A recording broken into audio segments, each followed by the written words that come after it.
20.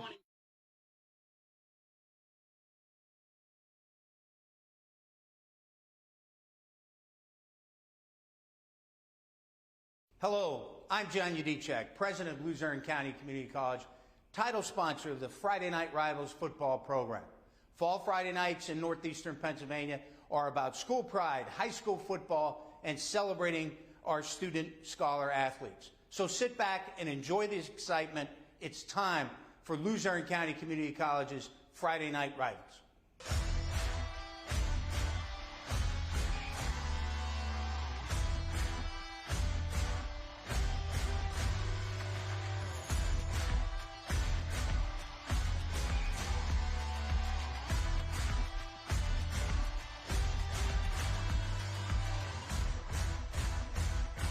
This is Luzerne County Community College Friday Night Rivals, sponsored by Batfitter on MyTV WQMY.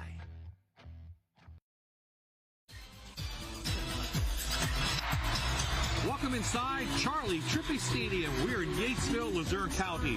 Tonight, it's a Wyoming Valley Conference Division I matchup as Hazleton area battles our Friday Night Rivals, team number 9, Pittston area.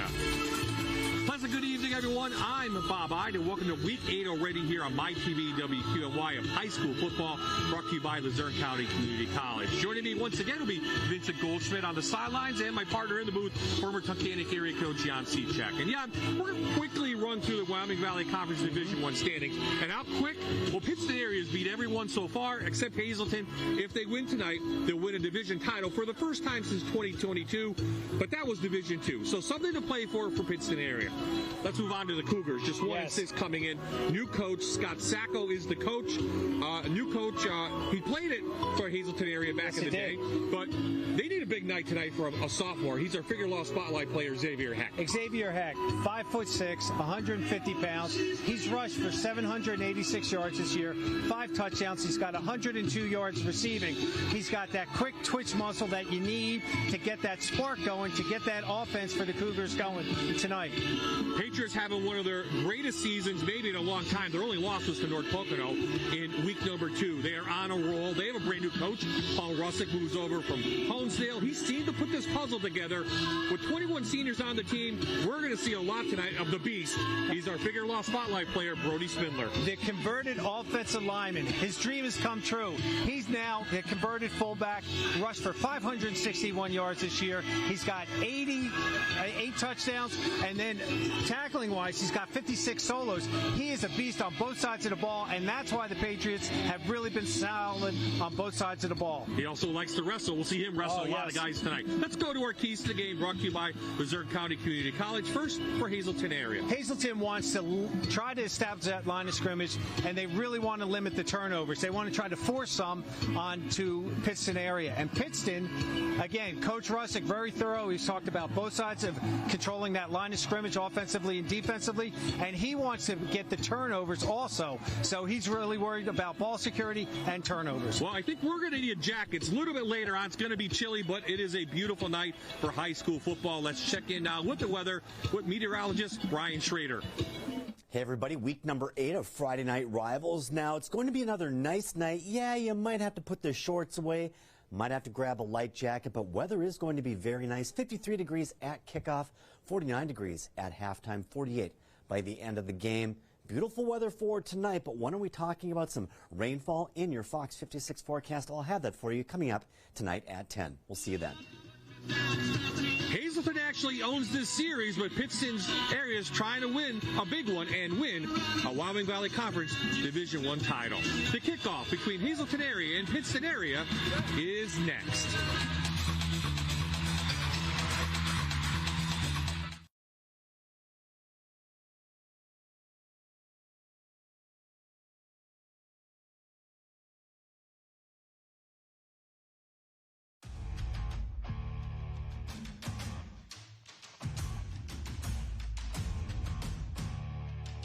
His role as the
And here come the Cougars trying to pull off the upset over Pittston area, the home team.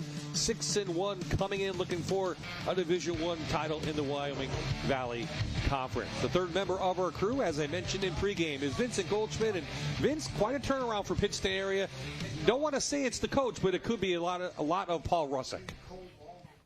Bobby couldn't be more right. This team the last couple of years, a couple of tough seasons. To think they're one game away from the Wyoming Valley Conference Division I title would seem far-fetched with any of those seasons. But enter Paul Russick, a wealth of knowledge from his coaching at Susquehanna to a couple stops at Dickinson College. Most recently, Honesdale. He has this team one win away from the Division I title. Let's see if they can get it done tonight.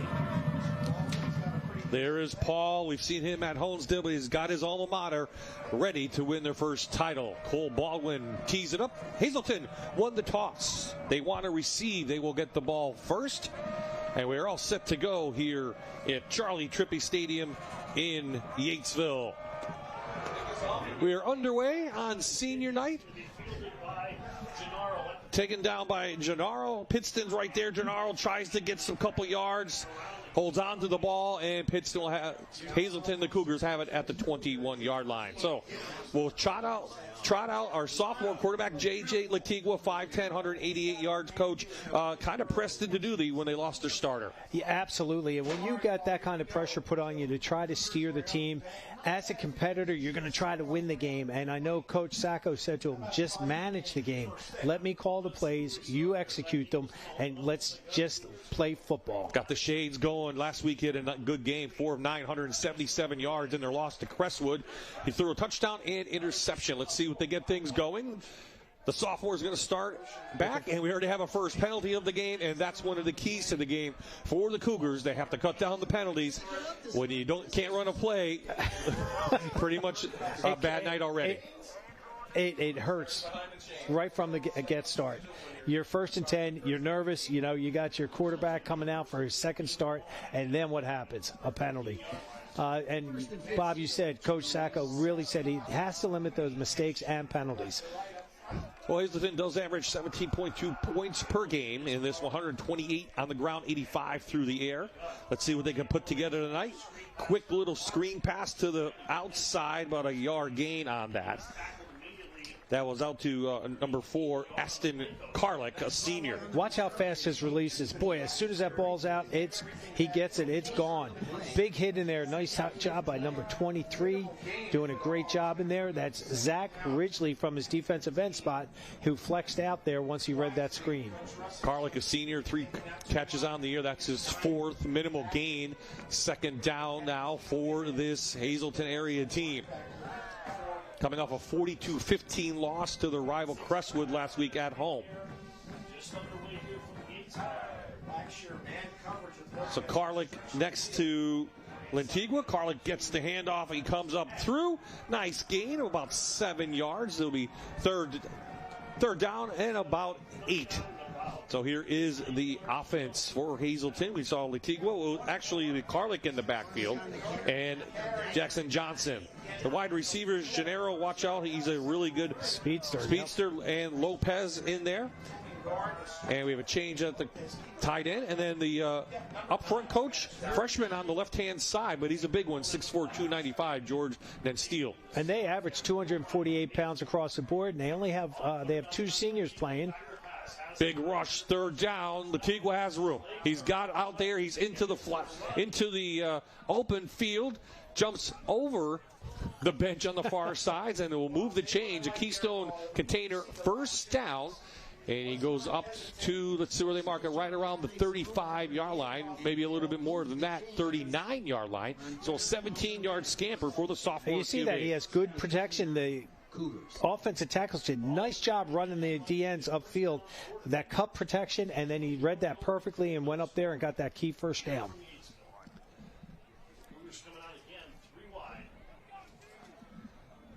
High snap, something they have to work on. into Karlik. He lost the ball. Karlik lost the ball, and Pittston area has fallen out of the first turnover of the game. Goes to the home team, the Patriots. They'll have good field position at the Cougar 45-yard line. And that was number 26, Aiden Brody, the senior safety that comes up. This is actually a very well-run inside zone there. Just ball security right there. One hand. You see it doesn't have the point, and it got punched out. Good heads-up play by the Pittston Patriots there. Number 8, Stephen Barnick, doing a nice job punching that ball out. Oh, they're saying it was down. I don't know what anybody was looking at, but that was a fumble by a mile. Well, the officials on the field, we thought it was a fumble. There's a flag.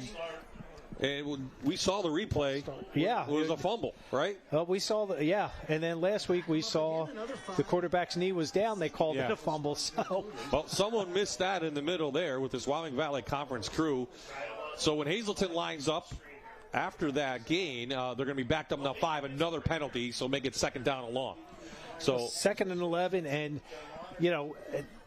that Hazleton, I like they're twitching, they're getting it, and they're starting to find the gaps in that 4-3 defense. And I know Coach Hazleton is a defensive coordinator for Pittston, so he's going to dial up some blitzes because that's what he does.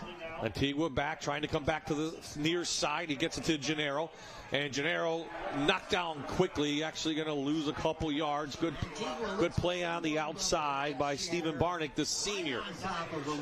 And here's our defensive line: Hankey, Zeladonis, Diallo, and Ridgely.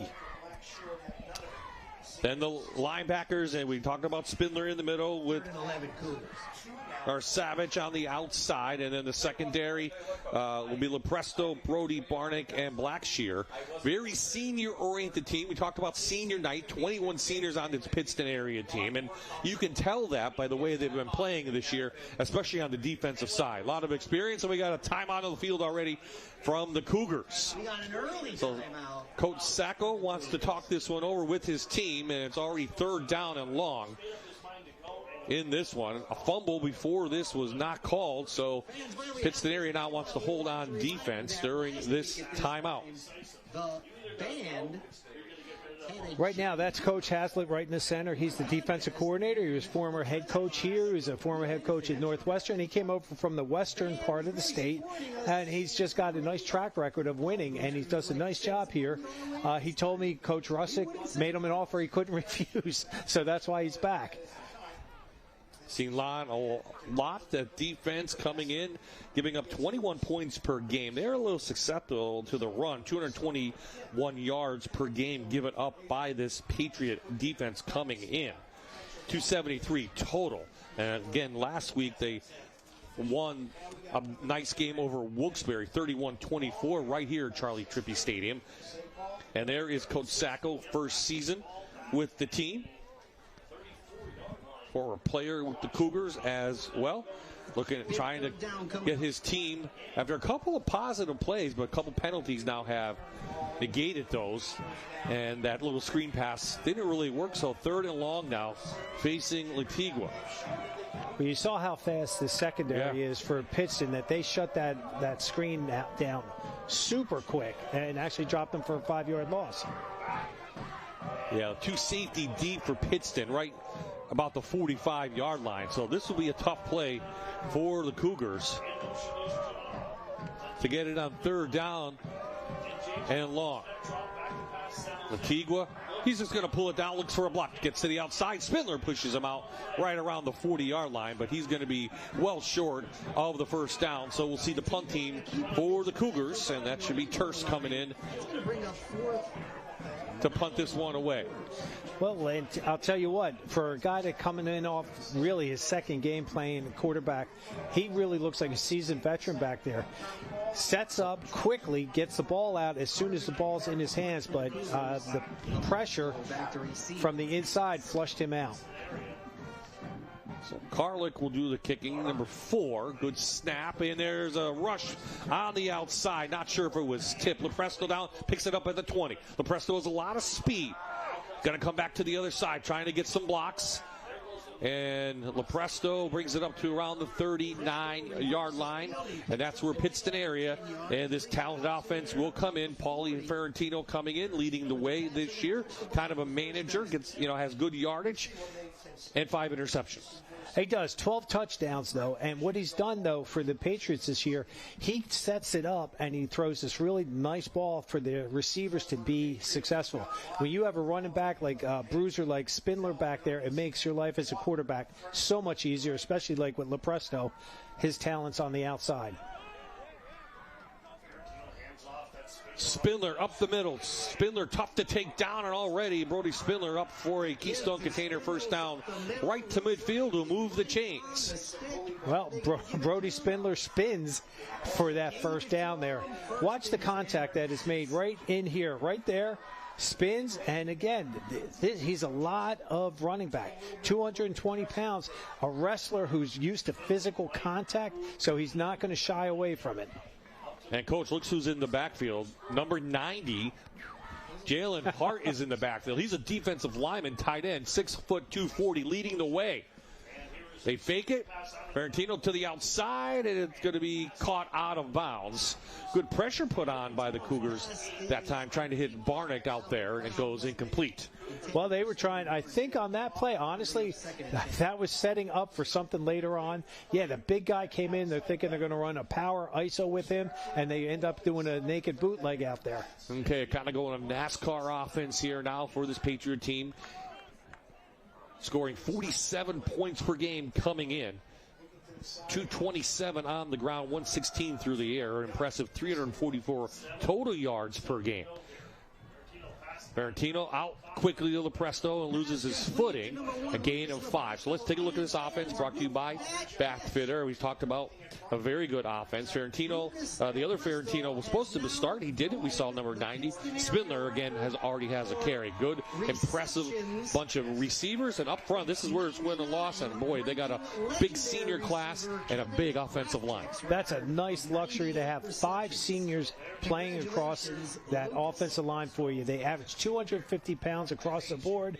The big guy up there is number 74, Gunnar Zaladonis. He's 6'1", 270 pounds. Zaladonis played a couple years at Prep and then came back a couple years ago. So out to Lepresto, the speedster to the outside, has going to have another Keystone Container first down, gain of 8 on that pass and catch to Lucas Lepresto.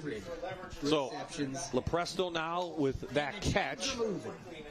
Well, again, everyone knows Paulie Ferrantino kind of reminds me of Kenny Stabler a little bit. He's throwing that sidearm, but he's very accurate. And the reception there by Lucas Lepresto got them another first down. The Patriots are just moving the ball at ease right now. So with that catch, Lepresto has 99 career catches. That is a program record.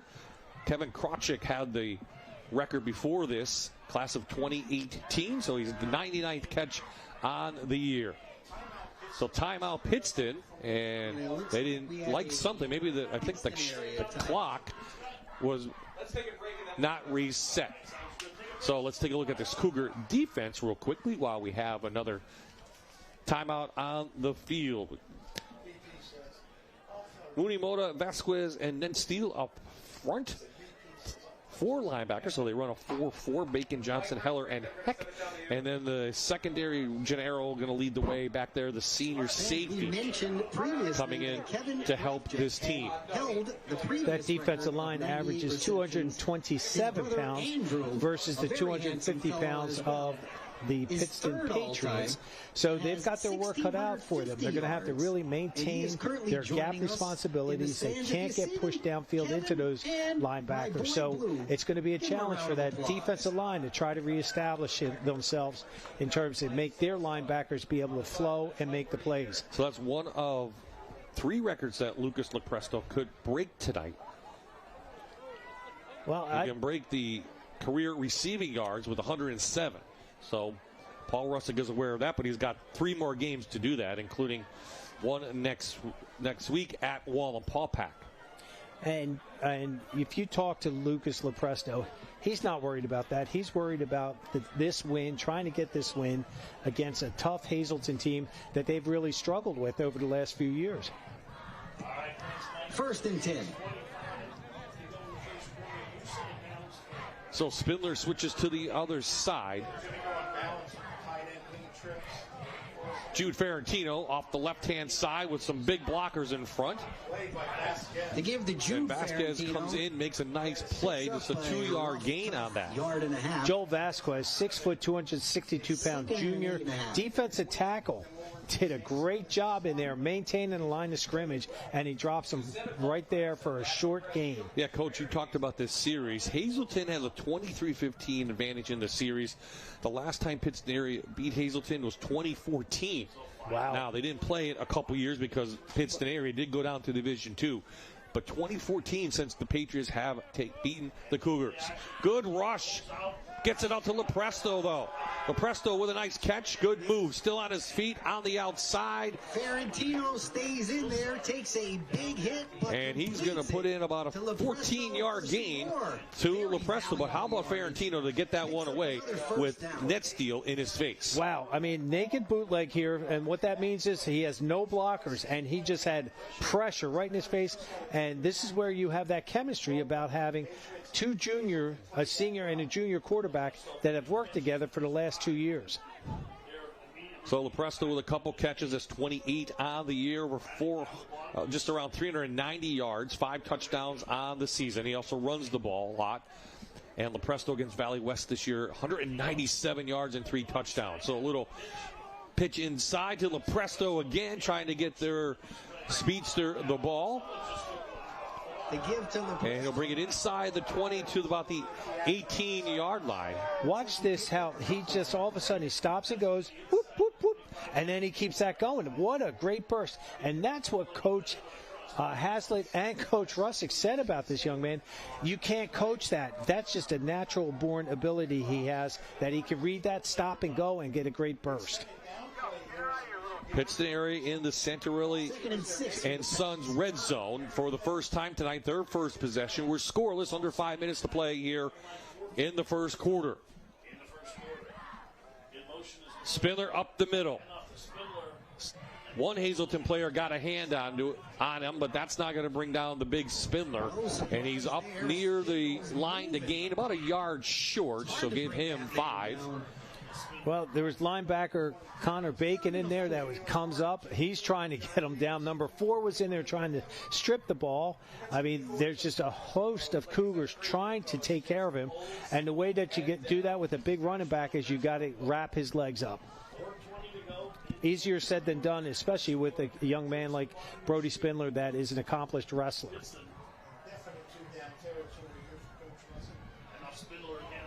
So Spindler up through, and why not just feed him the ball? He's inside the 10, a Keystone container, first down. It'll be first and goal, Pittston area. First down. Well, they're just going to just feed him the rock, especially inside, and you'll see this great job. End zone camera. Look at that, folks. You get a great view of what Spindler sees and how he's just plowing through. You see number 74 on the bottom. That's Gunnar Zeladonis. We talked about him earlier. That's your big guy up front, 270, that he's going to follow. So power football now for Pittston area. Brody behind Ferrantino. Ferrantino back to pass. Doesn't have anyone to go to. Still looking. And the Cougars are there. They finally wrap them up, but a couple yards. And a late flag. 2 late flags coming in. This could go against Hazleton area for a late hit. Again, number 1 key for Coach Sacco was limit the mistakes and the penalties. And that's just uncalled for. Again, you're out of bounds. You don't want to hit anybody. No, especially when you wrapped up the quarterback for just a 2-yard gain inside the 10. So this will be half the distance, and I'm sure a first down again for Pittston area. We got a personal foul against the Cougars.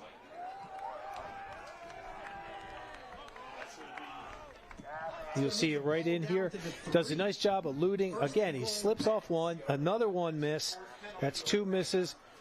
Had him, and then it was called on number 53. That's Joel Vasquez, the senior. So direct snap to Lepresto. He's in 3 yards, and it's a Reaper's Revenge touchdown for Pittston area on their first possession of the game. Lucas Lepresto takes it in again for his 6th rushing touchdown on the year. And how about the coach out there with Lepresto? Right in there, boom. Lepresto, he just has that natural ability to get that done. Now they're lined up in the huddle. You see that over to the left, there's a big lineman, you have a wide receiver, the center, holder, and the kicker stay in the middle of the field. So this will be Baldwin for the PAT. And the kick is up and through. So it's 11-play, 60-yard drive for the Patriots. They lead the Cougars with 3:03 left in the first.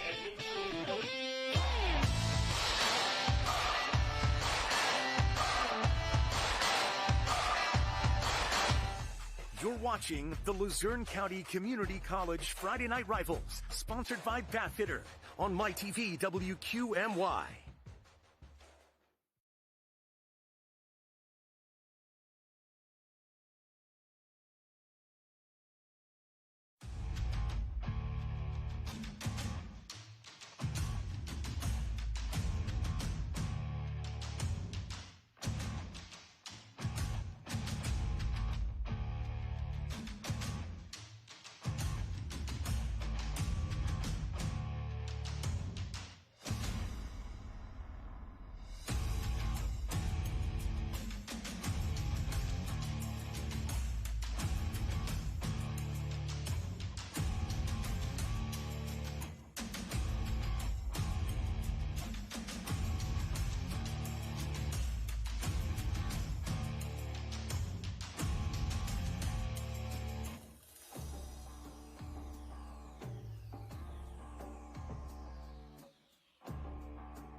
So a little bit of run, a little bit of pass, and a lot of Lucas Lepresto. He takes it in for the first touchdown of the game for Pittston area, and they lead Hazleton area 7-0. Back at Charlie Trippey Stadium on a beautiful night for high school football.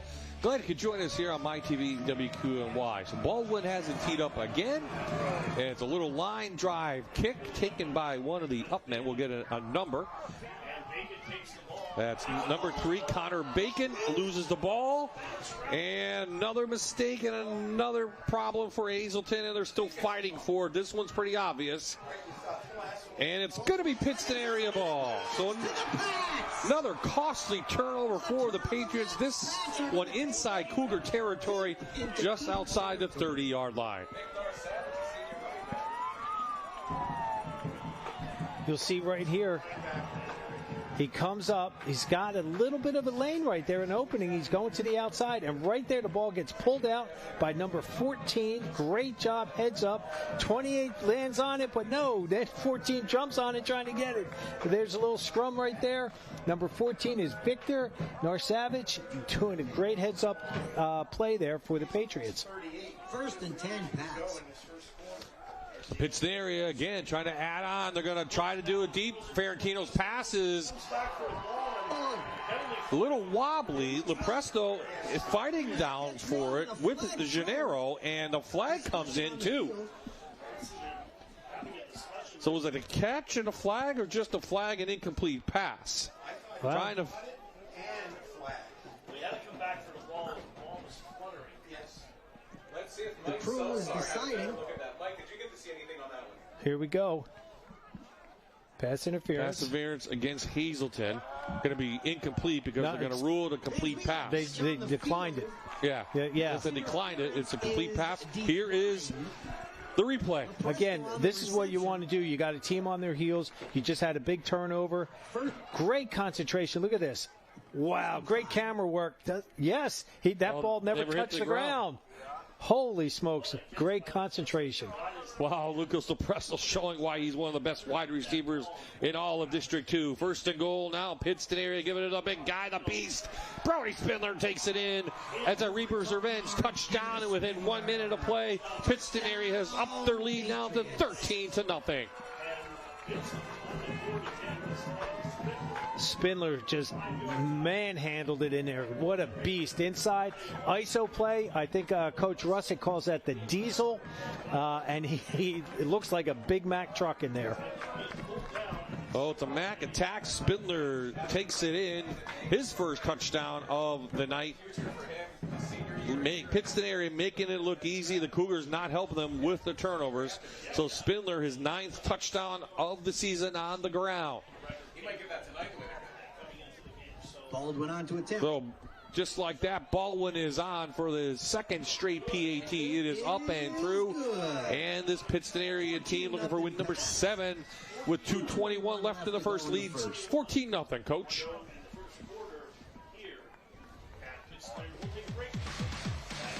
At Luzerne County Community College's Hazleton Center, your future starts here. Located in the heart of downtown Hazleton, flexible day and evening classes, state-of-the-art labs, and degree programs in business, psychology, early childhood, education, and more. Visit Hazleton Center at 100 West Broad Street, LCCC, where your success begins. Well, Coach, let's talk about Hazleton. Pretty much what we've seen all season from them. Penalties and then a turnover and then scores. And that's pretty much what Coach Sackel's team been doing all season long. And you watch them on film, and that's what you've told us before the game. And they show sparks and glimmers of hope, and then they kind of self-destruct. They had 2 offsides just in the opening drive that hurt them. Then you get the turnovers. That's killing them right now. So now the return guys for Hazleton, that doubt is in their mind right now. Okay, I got to make sure I got ball security. So when you start thinking, you take your athletic element away from yourself.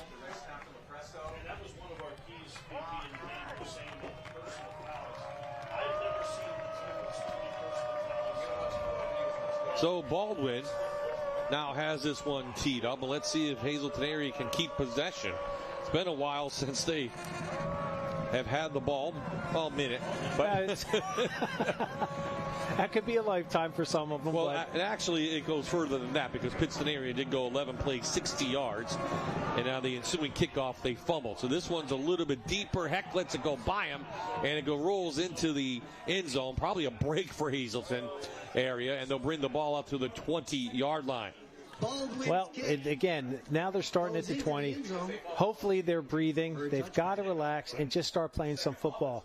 Mistakes are part of the game. We know that. The penalty they had on that, the late hit out of bounds, that's the mental part of the game where coaches get really frustrated. You could say they're being overly aggressive, and you don't want to take that away from them, but they still have to play within literally the lines and the whistles of the officials. Well, we're only in the first quarter. Let's see if Hazleton area can cut those mistakes down and maybe put a nice little drive together and hold on to the ball. So Lantigua back out, 2 backs behind him. This is Heck, and Heck comes up for a couple yards. Spindler there, and a bunch of other players for Pittston to make the tackle, including number 56, Brian Hankey, a 230-pound senior. That was a short game, but watch how shifty Heck is. This is what they like about him. He gets the ball, watch this, boom, and he cuts to his left, and then again he's met by a host of Patriots right there. I mean, that's one thing they're going to have a hard time is trying to move that defensive line. Antigua being pressured, pulls it in and just holds on to the ball, and a bunch of blue jerseys there for the Patriots. So it's a sack for Pittston area, and they're going to mark it back at the 15-yard line. So a loss of 5. 3rd and long now again facing Hazleton. Well, that was Blake Jaworski leading the charge, number 11 in there. You'll see big 56. You saw the pressure coming right off. That's the key to it, was number 26 right there. That was Aiden Brody doing a nice job, 5'8", 175-pound senior. Coming in from his safety position. So this is not where Hazleton wants to be, of course, in 3rd and long against the Patriot team.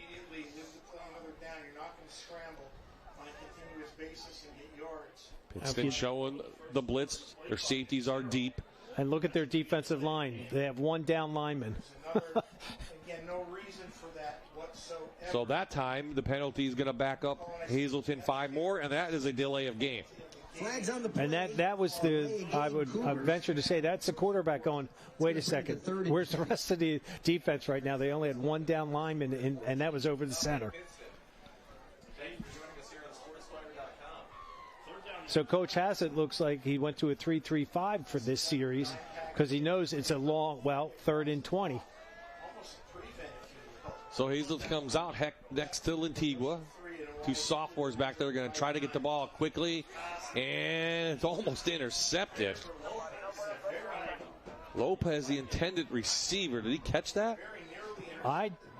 Pass completed for a loss, wrapped up immediately. No, I'm looking at. I thought he did too. I thought he caught it. But the official's still at the 4th down marker. So let's see. Great job with replay. Thank you. Ball's getting tipped in the air. Oh, he did catch it. Wow. He did catch it, but it was great for a concentration. loss. So now they'll punt from their own end zone. Will Hazleton. High snap to get it down. Pittston almost got a hand on it. And the Patriots are going to have excellent field position again at the Cougar 46-yard line. So 3 seconds left. They should roll that out, have one play, and then we'll end this first quarter with Pittston up early, 14-0. 6-yard line where the Pats are going to take over. Time is running down on the clock. About 3 seconds left in the first. So Pittston going to line up at their own 46. Excuse me, the Cougar 46.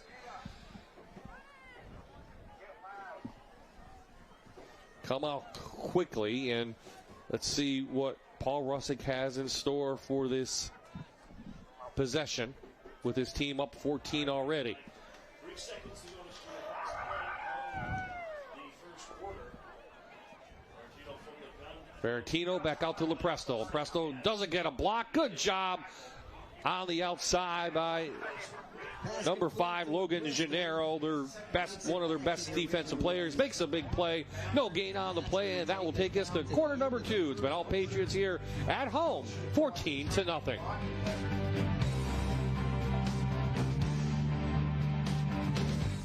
You're watching the Luzerne County Community College Friday Night Rivals, sponsored by Bathfitter on MyTV WQMY.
Welcome back. The Pittston area Patriots leading 14-0 here at the top of the second quarter. And I have a very special guest, the co-director of the Pittston area Marching Patriots, Nathan Doveman. Nathan, what do you love about directing this band?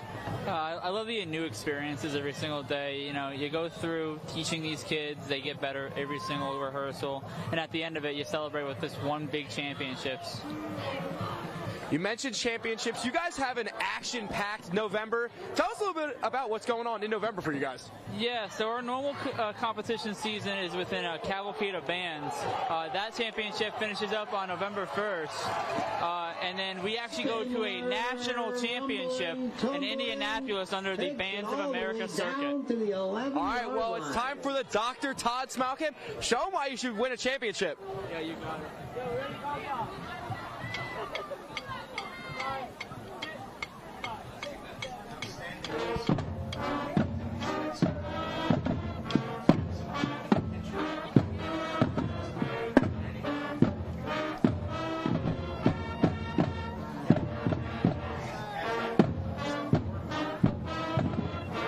So back here at the game, congrats to the Pittston area band. Great job in there. You saw Spindler's 34-yard run. The Barentino up the left side, up to about the 6-yard line. That was a nice job. More tough yards. Here's the long run from Spindler. Look at that big hole in there. Great job with ball security. You saw how he switched from his left to his right. And great downfield blocking by Stephen Barnick in there. And to think he was an all-division lineman last year for Pittston area. Wow. Think about that. What an athletic lineman he might have been. He's also a fantastic wrestler. So they're going to go back into the power formation. Trips behind Ferentino.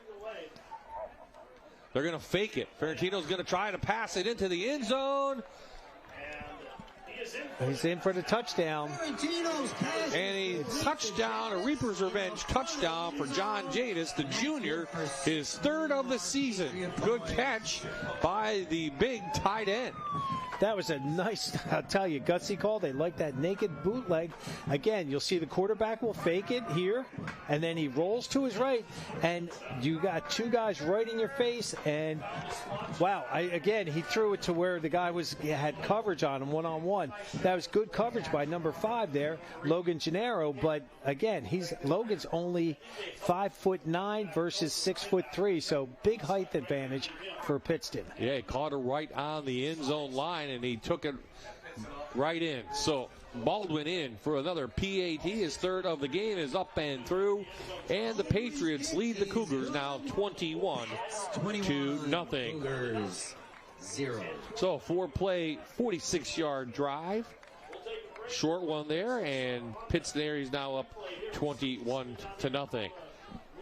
Here we go. Great job by our crew. This is that naked bootleg I keep talking about. There's no support there. He's got to roll out on his own and get rid of that ball, and he does that for the touchdown. So let's check in now with the NEPAfootball.com scoreboard, brought to you by Luzerne County Community College. Delaware Valley leads Valley View 20-0. Honesdale shutting out Nanticoke 23-0. Southern Columbia, Montoursville, big game in the PHAC, 3-0 Montoursville. Dunmore leads West 20-0. Berwick 21-7 over Williamsport. We will be in Dog Country next week when they take on Selinsgrove. North Pocono leading Scranton 16-0. Bloomsburg beating Shikellamy 14-0. Dallas and Crestwood still scoreless in the first. Lakeland 7-0 over Western Wayne. So a couple scores from around District 2. Prep leading Mid-Valley 7-0 as well. And Loyalsock and Danville battling it out 14-12 in the first quarter. Give you some more scores later on. Brought to you by Luzerne County Community College and NEPAfootball.com. So our top 10 teams not really facing much adversity tonight. The big game probably Southern Columbia. Our number 16 facing off Montoursville for the PHAC Division II title. So the kick goes down to Heck from his 15-yard line. Let's see if the sophomore can get outside and get any blocking, and he holds on to the football. That's the main thing, and they'll bring it up to about the 28-yard line. And that's what I like about Heck. He's not afraid to get his nose dirty in there. Tomorrow is another college football Saturday on Fox. Number 1, unbeaten Ohio State battles 5-1 Illinois. Then TCU takes on Kansas State. Finally, the primetime game is the Kansas Jayhawks and the Red Raiders of Texas Tech. Get your fill of college football all day tomorrow, only on Fox 56. So the Cougars back out, not showing much of any offense. Come in now with 5 receivers, 3 to this near side. Let's see if they're obviously going to go to the air with Lantigua and try to get something going here. Down 21-0. 4-man front. They get it. A little pass over in front to Carlick. And Carlick dives forward for a nice gain of about 7. Nice job by Ashton Carlick to haul that ball in. You just see him. He comes in. He's got a little bit of time there. Gets the ball in there. He just did a little curl. He stopped, and then he just fell forward for another 3 yards. they've had some problems with Jake Zapataki with the snaps over the past few weeks, especially last week against Carbondale. When I talked to the senior center, he said he has to cut down on that. Lantigua, no one downfield, pulls it down, and he dives forward, and he'll be at the line to gain, so he should move the chains for a Keystone Container first down. So positive play, positive 2 plays for the Cougars. And that's how Hazleton's got to battle back from being down 21-0 right now. Just the little things. Let's go. Again, good read, good coverage by the Patriots, and he pulls the ball up. But again, if you saw right there, LaPresto tried to put that shoulder onto the ball to get that to pop out. Well, it's a huge advantage for Pittston area having so many seniors that have played, even though they didn't have the best record last year. But a lot of experience on this Patriots sideline. So Heck in the backfield now. Will give hit up the middle. Little gap. It's Carlick, excuse me. Carlick bounces to the outside. So the senior running back inside Patriot territory down to the 32-yard line. There's something positive now. See, now, this is right there. They almost get the first. They got the first. Then they come back with this big play inside zone. Great job with the cutback. There was no one inside. They put all their secondary to the outside where the receivers were, and Carlick does a great job picking and choosing where he wants to run. So 30-yard gain for the senior back. Didn't get a lot of carries so far this year, but he has a couple positive ones in this game. So 10 on the play clock. Antigua calling out the signal. Some movement up front. Nice job by the sophomore QB to draw off the Pittston defense, and that's an easy 5 for Hazleton area. And that's good discipline now by the offensive team of the Hazleton Cougars right there. They didn't jump. They had 2 of those earlier in the first quarter. Now they're settling down. Now they're going to start playing some football. Well, Coach, they look like they changed a little bit of philosophies. They're going more of a trips now, 4 wide receivers, open look, kind of a spread look, and it's been paying off right now in this drive. Well, they've got to respect that. Pittston has to respect the trips receivers that they have out here. Carlick, hole on the left side, closes quickly, but he picks up about a yard. Looks like Spindler was in there on the tackle. Well, for Brody Spindler, fool me once, shame on me. And you see he's lined up, he came up tight, and he fought through the block, and you saw the lead block, 72 coming from his right tackle. That's Russell Schmidt. Came to run that power play, and they just shut it down for a really, really short gain. Santino Capitano, a sophomore, also in on the tackle, number 12. So second down now for Hazleton on the move, trying to get something on the board. Little quick in, nice pass and catch to get it to Heck. Heck has a Keystone Container first down inside the 20-yard line. So a gain of 6, and he holds on to the ball. Nice job. They ran no backs on this formation. So they had 5 receivers out there, and Heck did a nice job running that curl right into the dead zone. And you just see all of a sudden there's a wall of blue coming in and just stuffing them there. That's number 24 coming up, really doing a nice job for the Patriots. That's Chance Radzowitz, 5'11", 190-pound junior outside linebacker. Okay, inside the Santarelli and Sons red zone. Quarterback sneak has some yards. So that fooled a couple players. He's upside into the 14-yard line. So gain of 5, gap open, and the sophomore QB shuffled down for a good play. And watch his feet here, folks. He runs up, and then he's cutting. He's like does a jump cut, and then he cuts back inside. Good footwork there. Again, I wonder if he runs track, because they would do a lot of ladder drills and then do the jump cuts and that kind of plyos to get that ability. Credit the offensive line on this drive. Good protection and open up some gaps for the running backs. Antigua has an open receiver, Heck. But Pittston area is right there. He makes the one-handed grab, but he's going to lose some yardage with that defense. Coming in, Malcolm Blackshear, another senior, and third and long coming up. Great job in there in terms of, look at this. He has to throw up over. He had to jump to throw that ball, jump pass. Heck, good concentration with the high ball, gets it in there. He gets hit pretty hard there by Blackshear. So good pursuit from Pittston area. You can see that speed they have in the secondary. So 2 down territory for Hazleton, as you would expect, inside the Santarelli and Sons red zone.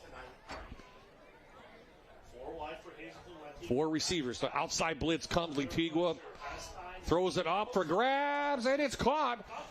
Caught by number 3, Bacon. And the senior, Bacon, shuffles around, and he has a Keystone Container first down. It's going to be first and goal, Hazleton at the 6. And I thought that was a dangerous pass, but somehow it found number 3. It really, watch the pressure coming from the outside. Smartly, he steps up, and now 75 flushes him back out to 14. He just threw it up there. There was a lot of time. And I thought Bacon right here, I thought they were going to get him down. And somehow he managed to get that key first down to get the Hazleton Cougars closer to the end zone. Sometimes it's better to be lucky than good. Absolutely. We'll take that if you're Hazleton.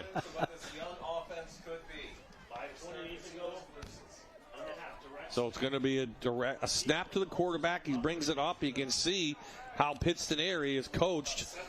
Grabbing at the ball. He's going to go back to the 10, so a loss on that play. But you can see Willon Hazlitt is coaching them. Every time there's a tackle, they are grabbing the ball. They are going for the ball, and you're going to see gang tackling in there. Malcolm Blackshear with number 9 led the charge. Brody Spindler was out there from his middle linebacker position. They all want to get into that frame at the end, so coaches then evaluate you on your effort. It's not going to be easy for Hazleton to score, averaging 17 points per game, being shut out so far, but they have an opportunity here. Second and goal now from about the 10-yard line. Let's see what they have drawn up. Fake the pass, and here comes the blitz from the backside, and Blackshear gets him for a big sack to the 20-yard line. And he's down. And Litigua is down. They just dialed that up perfectly.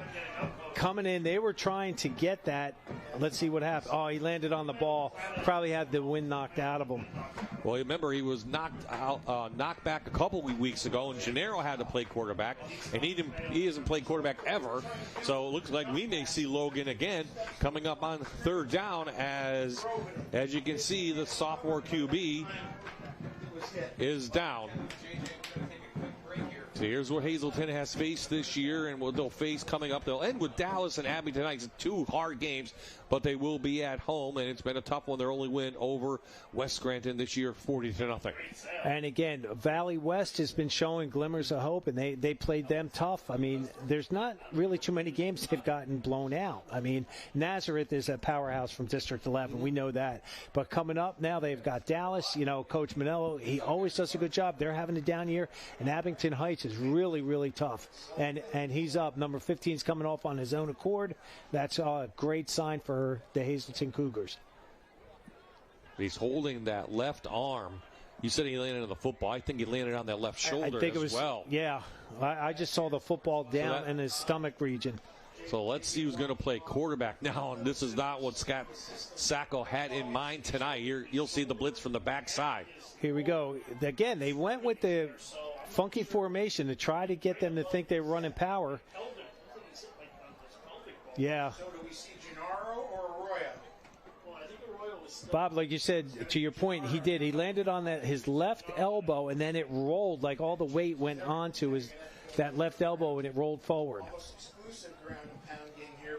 Number 8, Zach Wilson checks in for Hazleton.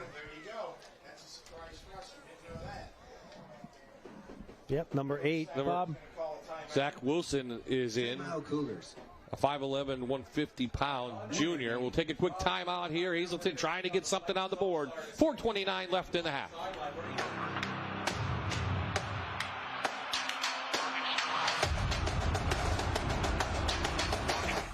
You're watching the Luzerne County Community College Friday Night Rivals, sponsored by Bathfitter on MyTV WQMY.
3rd and 19 for Hazleton. New quarterback in there is Wilson. Wilson has running room, gets to the outside, but only get back to inside the 14, about the 14-yard line. So a positive play. That gets 5 back, but now 4th down facing this Hazleton team. And I believe they're going with their field goal team. Having a big night. We had 6 guys come in, 6 guys go out. Yes, they're going for the field goal. So Terse in the junior, first field goal attempt of the season. It's going to be down at the 22, so 32-yard field goal for Hazleton, and we have a timeout for Pittston area. So a lot going on here on this drive, Coach. I mean, Hazleton looks pretty good, but it doesn't look like J.J. Lantigua might be coming back. We're hearing it might be a shoulder issue. Left shoulder, they were saying from the trainer. They have our friends here from SportsWire are right next to us, and they have a reporter on the field. Again, so Logan Gennaro played quarterback against Valley West. Remember, they did lose that game. Everyone was surprised. So is it Gennaro or Wilson who's going to play quarterback the rest of the way? That is not going to be a good thing for Hazleton. Already down and already facing adversity. And being down 21-0, now going to your 3rd, possibly 4th string quarterback who hasn't had a lot of reps during the week, or even during the season. That makes your play calling super small. And that's going to limit the Cougars, unfortunately, what they can try to accomplish tonight. So this is the 13th play of the drive. It's going for 72 yards. So one thing they have done is keep Pittston area off the field, especially their offense. And now they're going to try a long field goal here for Terse. Again, 32 yards. A 32-yard field goal. Remember, a grass field here.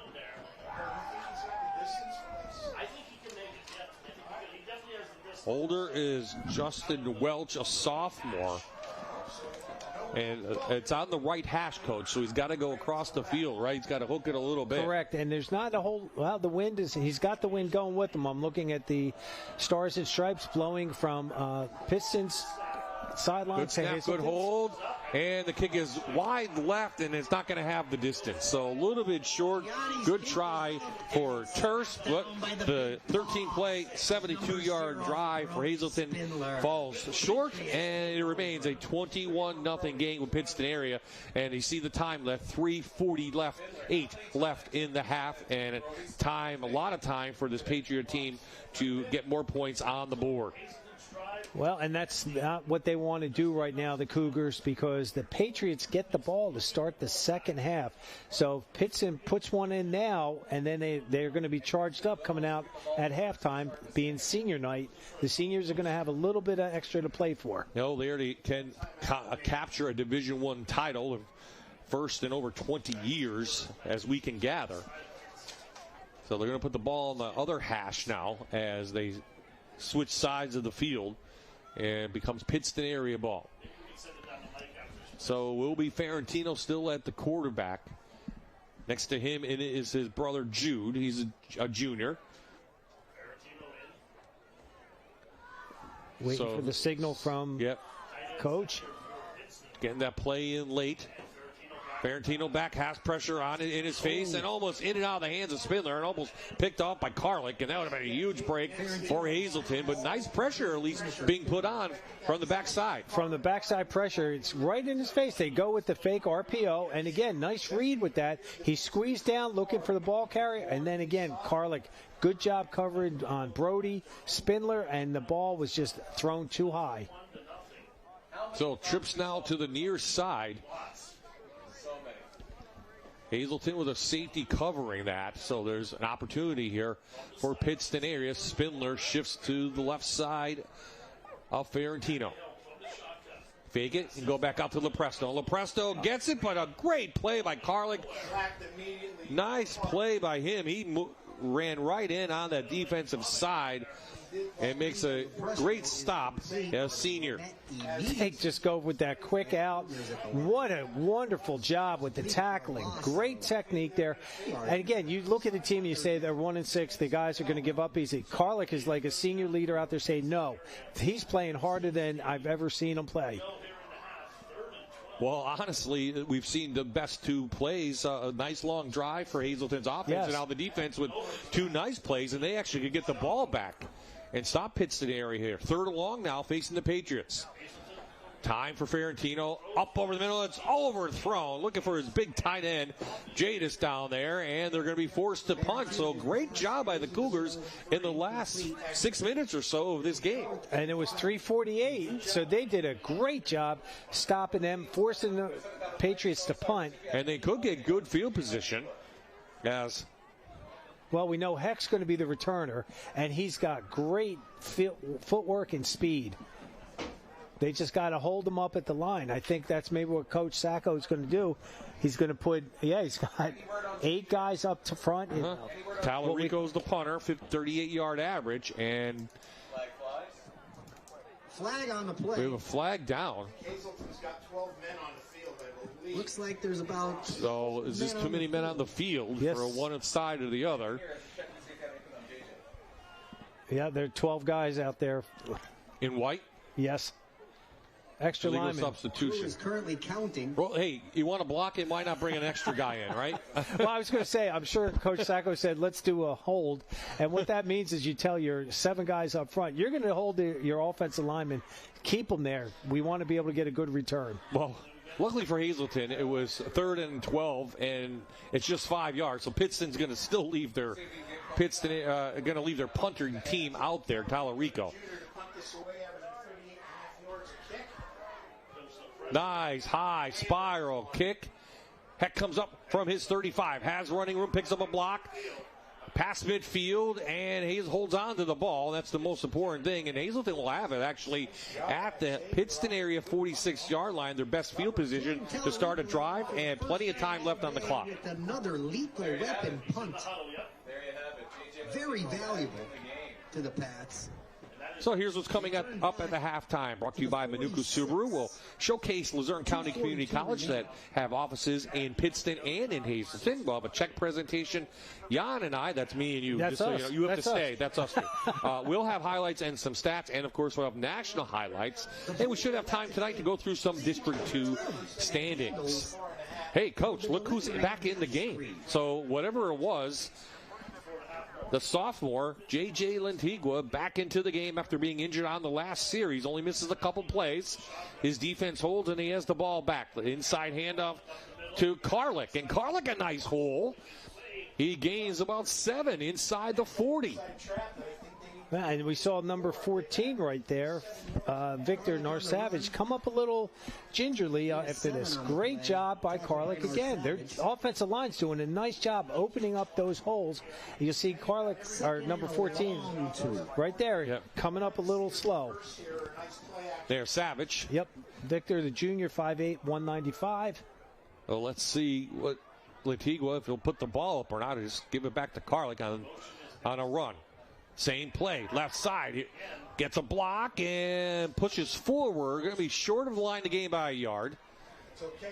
So it's 3rd and short now coming up. So a couple of positive plays for Hazleton. And you know what? I like what I see so far from the Cougars in their last 2 possessions. After watching film, they've been their own worst enemies with penalties and turnovers. That last play was a nice power play. Number 50, Scott Mooney, the 6', 242-pound junior, led the way. Again, they're doing things right. Bob, you always ask, what's the team have to do to get back in? They're doing the right things right now. Just got to put some points on the board. Pittston again gets it to begin the 3rd. Pittston showing the blitz, expecting the run. Spindler comes up. Heck makes a move, shuffles, and falls forward and has a Keystone Container first down. So new set of downs now as the clock is ticking and stops momentarily at 1:13. Great job by Heck. Watch him read this. You see Spindler come in, and he just read that perfectly, got into that gap, got the key first down, and keeps the Cougars offense on the field. The only thing is the Cougars only have 1 timeout left. So remember, when Tigua went down, it was his left arm that hit first. So it's not his throwing arm.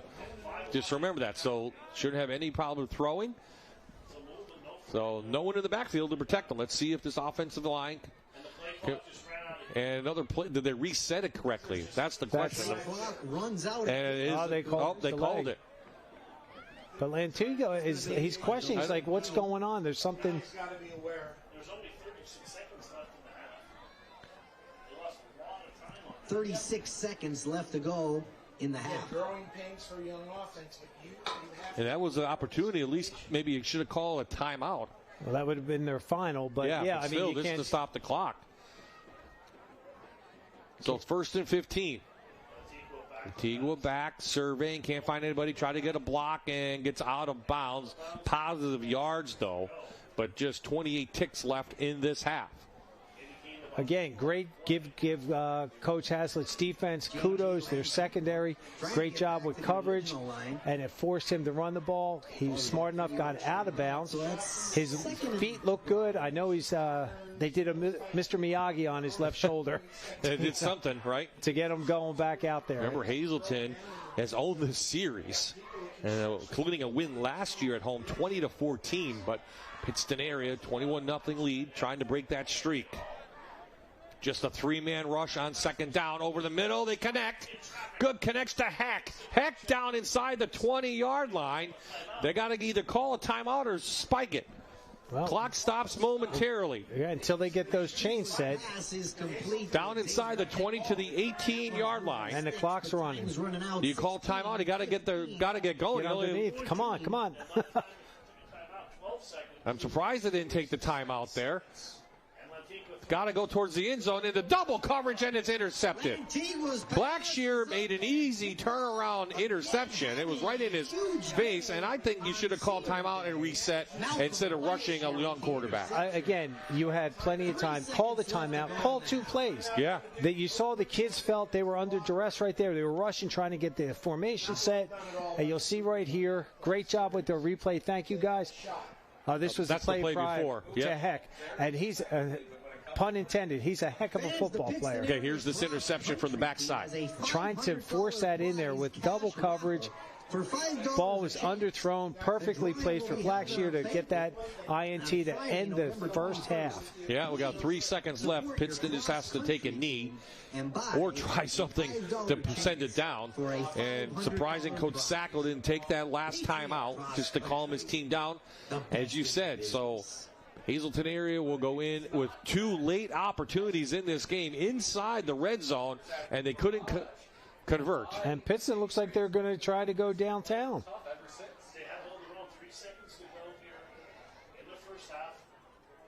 Bertino back, looking. No one. And he just takes a knee and goes down as a sack to end the half. So Hazleton made a fight of it, at least here late in the second quarter, but it will be Pittston area with those 21 points who will take the lead into the half. And now Vince is going to be down with Coach Russick. Vince? Coach, a really good first half offensively. Just the one drive where you guys stalled out apart from that last drive. What was clicking for you guys? Yeah, I mean, obviously when you're balanced, you're running the football, you're throwing the football, you're keeping them on your toes, good things happen. That series down there, I got a little too pass happy. We got to go back to what we do best, and obviously is run the ball to set the pass. So in the second half, what are you guys going to have to do to close this out and make sure you guys clinch this victory? Again, just keep playing mistake-free football. Come out the gate here when we get the ball back after the half and put one in. So. Coach, best of luck. Thank you. Thanks, guys. Yes, Pittston area will take the lead into the half, 21-0 the score. When Jan and I return, we'll have stats and highlights and national highlights after some presentations from Luzerne County Community College.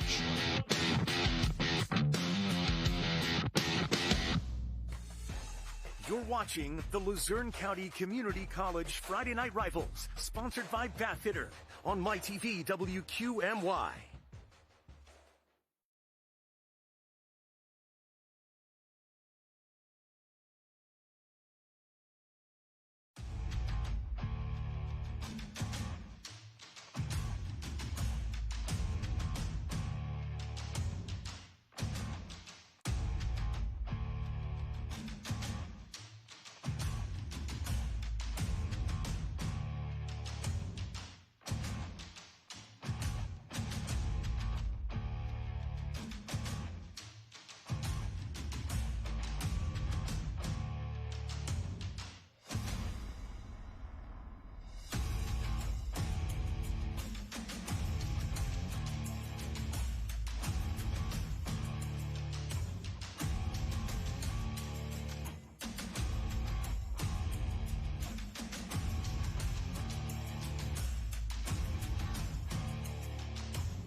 it's not only great education that they're getting in LCC that's close to home, but it's how much care they get from faculty and staff, everyone that they meet. I think just the sense of they belong here, they have a sense of community here, they also get a great education, but they're also cared about every step of the way. So they have someone that helps them from the moment they walk into the door throughout kind of their entire education all the way to walking into practice. I like it a lot, and people seem really good and nice. You feel like you really like the relationship with them, you feel like you're really good with staff now.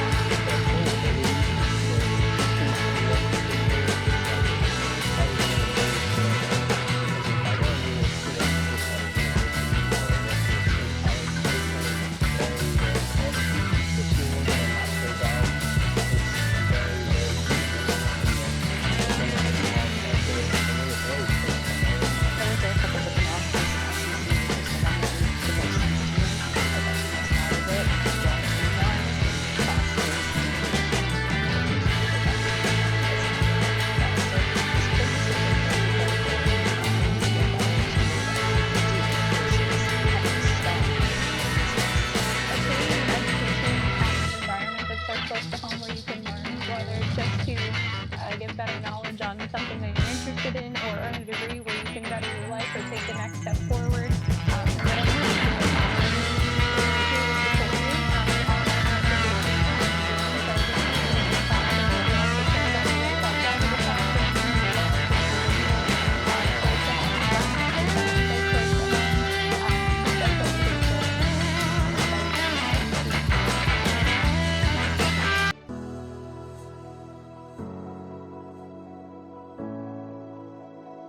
We have the ability to just keep growing here in Hazleton, and we're always on the pulse of what the community needs. And I think being aware of that and just doing what we can to offer things here that the students will benefit from. Education still seems to be that singular alignment between no matter where you're from, what your plans are, education can be that opportunity to help you not just with earning degrees, but also as you're going to hear stories about our ESL program. In order to enhance your ability to communicate is going to put you in a better position then to engage and interact with your community and to be then a lighthouse within your own community. When I first came in, I started taking ESL classes, and I graduated in 2024 in the Hazleton Area High School. I have an amazing teachers that helped me throughout the year. This is my second semester now in here. So right now I'm studying medical assistant. I would like to graduate from here and start working as a medical assistant and continue with my studies to get a degree in the medical field. The program has a positive impact on the community. We are expanding access to higher education. We want to ensure that every student, regardless of language background, has the opportunity to attain their educational and career goals. The ESL program gave me the opportunity to be more confident in the English language. They helped me a lot with that, and I find so many supportive professors and mentors who give me all the necessary tools to obtain the proficiency in reading, writing, speaking, and the communication skill that I need for start college courses in education. Transportation does become an issue for a lot of our students, and I'm sure students everywhere. So being right here in downtown, easily accessible, which also is part of our mission as a community college, being accessible is a game changer for our students.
Welcome to the Manuka Subaru Halftime.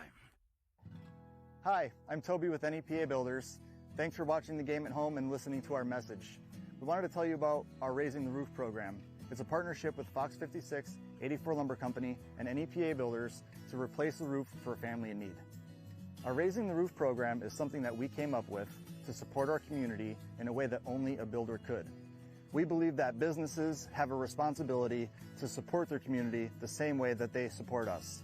Building a better Northeast is our motto, and this is just one of the ways that we do that. So if you're at home, what we're asking you to do, walk outside your door, look up and down your street. There's somebody that needs a roof that can't afford it. Visit our website, nepabuilders.com, nominate that person, and help us build a better Northeast.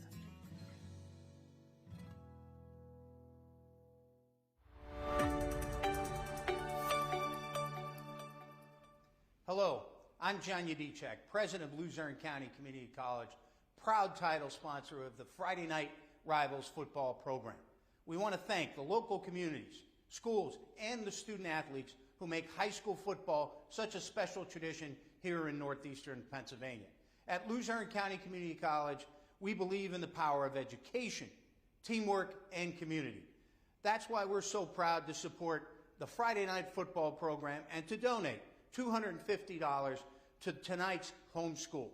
From all of us at Luzerne County Community College, thank you for letting us be a part of your Friday nights, and good luck this season. And before tonight's game, we're happy to present a $250 check on behalf of Luzerne County Community College to Pittston area. And accepting tonight's check, the athletic director here, Joe Struckis. Time to come back into the booth. Bob and Jan enjoying this game 21-0 at the half. Hazleton owned possession in that second half, tried a field goal, was off to the left, and then had an opportunity late in the game, but didn't use their timeout, so they could easily put points on the board. And 21-0, I think Hazleton's got to be happy that it's just 21-0 and not bigger. I'm sure Coach Sacco's not happy that it is 21-0, but it could be a lot worse. And again, they've been their own worst enemy all season long. I mean, they missed tackles, the penalties have been killing them, and turnovers. So right now, Hazleton's got to get a good stop to start the third quarter. And then they did a nice job in that second quarter. I think they had it for almost 5 minutes, that drive. I mean, and then they forced Pittston to a 3-and-out, got the ball back, and Bob, like you said, they should have used that one timeout, but, you know, would have, could have, should have, Yeah, they inside the red zone twice in that second quarter, but no points. Pittston area, on the other hand, scored 14 in the first, 1 in the second, another touchdown to make it 21-0, and they were right off the bat with a nice 11-play, 60-yard drive, and they get it in for the first touchdown on their first possession. And again, who are they going to give the rock to? Mr. Lepresto. Yeah. And again, he goes 3 yards in there, direct snap, and then Spindler, man, he's such a beast. 8 yards, and in the second quarter, a 16-yard pass to Jadis, their tight end. Yeah, let's take a look at the highlights. He just gave them to you a little bit. Well, why don't we see them, because we want to see some video. So let's roll those highlights from the first half, and we'll check out these touchdowns. And right there was that direct snap to Lepresto for his touchdown to get the game going. Then the ensuing kickoff, and Hazleton again coughs it up. 2 turnovers in that first half. Nice job with great job with the stripping of the ball in there. And then here they come. Here comes the big guy coming in, just going in there. Look at that. He was laying it out. He's excited. Going Hulk on everyone right there. Then in the second quarter, they go to the air. Again, naked bootleg. Again, I just was a size mismatch. But again, I liked how number 23 was right there. He was wide open, but no, he went to the big man. And now here was the costly turnover right before the half. And they had a timeout inside the red zone. They didn't use it. And they kind of put pressure on their own team to get the ball downfield, and the sophomore quarterback throws the interception. So we're 21-0 at the half. So we had some great plays that might make the highlights next week for national. But let's check them out first from around the Sinclair world with some national highlights for Friday Night Rivals and Thursday Night Lights. The best Thursday Night Lights and Friday Night Rivals highlights from across the country.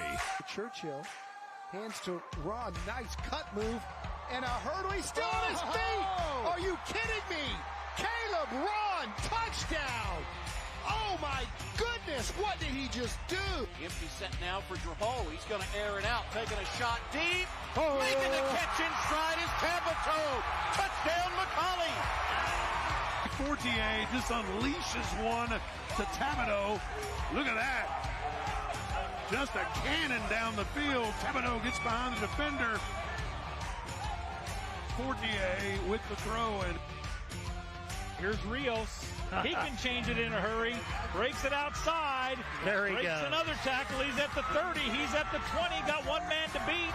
Sidesteps him and goes to the end zone. Dives for the touchdown. Second down and 10. Here's George. Running through tacklers. First down and more. Look out. George, one man to beat. Touchdown, Baylor. 60 yards. Moore is going to go around the right side. Have to play. The ball's in the air. The ball popped up, scooped up. It's picked up by White Nose. Down the sideline we go. This is number 0. This is Coakley. Coakley, green grass and opportunity. That is 6 on the board. That is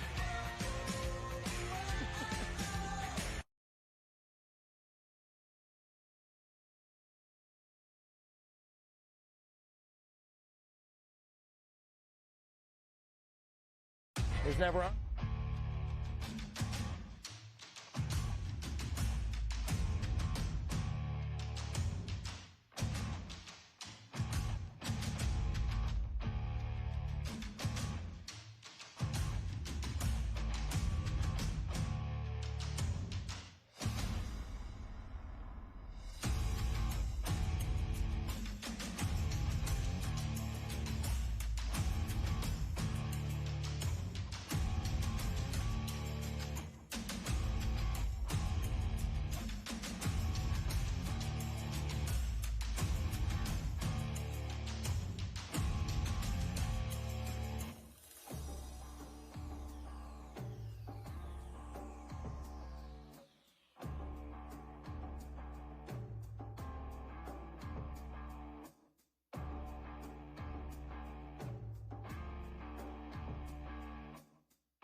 Back at Charlie Trippi Stadium, we're in Yatesville, Luzerne County. The Wyoming Valley Conference Division I matchup between Hazleton and our number 19 Pittston area. 21-0 at the half. Bob Ide, Jan Cechak, Vincent Goldschmidt on the sidelines, and our Fox 56 sports crew enjoying a pretty good game.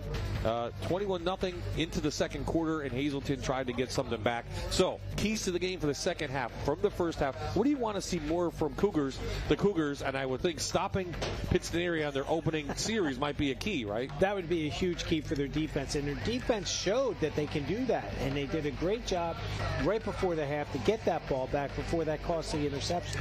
But what I would like to see them do is, with their quarterback in there, he's doing a great job in terms of with his footwork. Lantigua, I mean, get him out on the perimeter.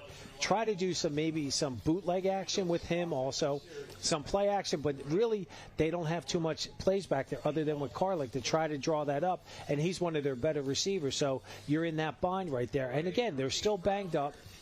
For Pittston, Coach Russick said they're going to get back to what they do. They're going to maul you. The second half, they're going to wear you down and just physically try to out-muscle you. DeAndre Miller, freshman number 3, along with Lucas LaPresta. Okay, so we are all set to go. We have it teed up with Turst to tee this one up. He missed a field goal in that first half, 32-yarder, but he's got this one teed up. LaPresto back to receive. Don't kick the LaPresto. Yeah, I was going to say that. We saw that last week with Carbondale. Don't kick it to Isaac Ryan. So a little line drive that's probably expected. Up man takes it, bubbles it around, has a little gap, and up past the 25 to the 37-yard line, I should say, goes Pittston area. Vince talked to Scott Sacco at the half, and what did he have to say, Vince? Bob, he mentioned that he has a ton of faith in slowing down this Pittston offense. He said they've seen what they're going to throw at them, has a lot of faith that they can come out here on this first drive and do what they did in the last drive of that first half, and that is shut them down. As for the offensive side, they just need to finish a drive. They stalled out a couple times, the late INT in that first half, and 4 turnovers being a big theme. They had the fumble earlier and the interception, just looking to bounce back and find a way to spin the turnover battle into their favor. So back to the ground game goes Pittston area. One big run by Spindler in that first half for over 30 yards, and that's about it. And he's getting up a little slowly on that one, but a gain of 5 on that one, and we might have an ankle or something. He was pointing to his right knee. So again, the trainers are going to check him out to make sure that he's safe to go back in. We'll keep an eye on him. Brody Spindler, over 560 yards coming in, the leading rusher for Pittston area, who had 196 yards against Dallas, 160 against Wilkes-Barre last week. So he is the workhorse. Back inside this Ferentino, and he dodges up first, and he's got a Moravia held first down near midfield. So 2 positive plays for Pittston area. Back to the ground game they're going. Nice job by Ashton Carlick on here playing defense for the Cougars. But watch Ferentino. Takes that on, and he just keeps it going. You see that they're reaching for that ball, going to try to get that turnover. But I would emphasize tackle them first, bring them down, and the second man comes in, tries to work that ball out. So 4-man front still for Hazleton. They're moving guys around.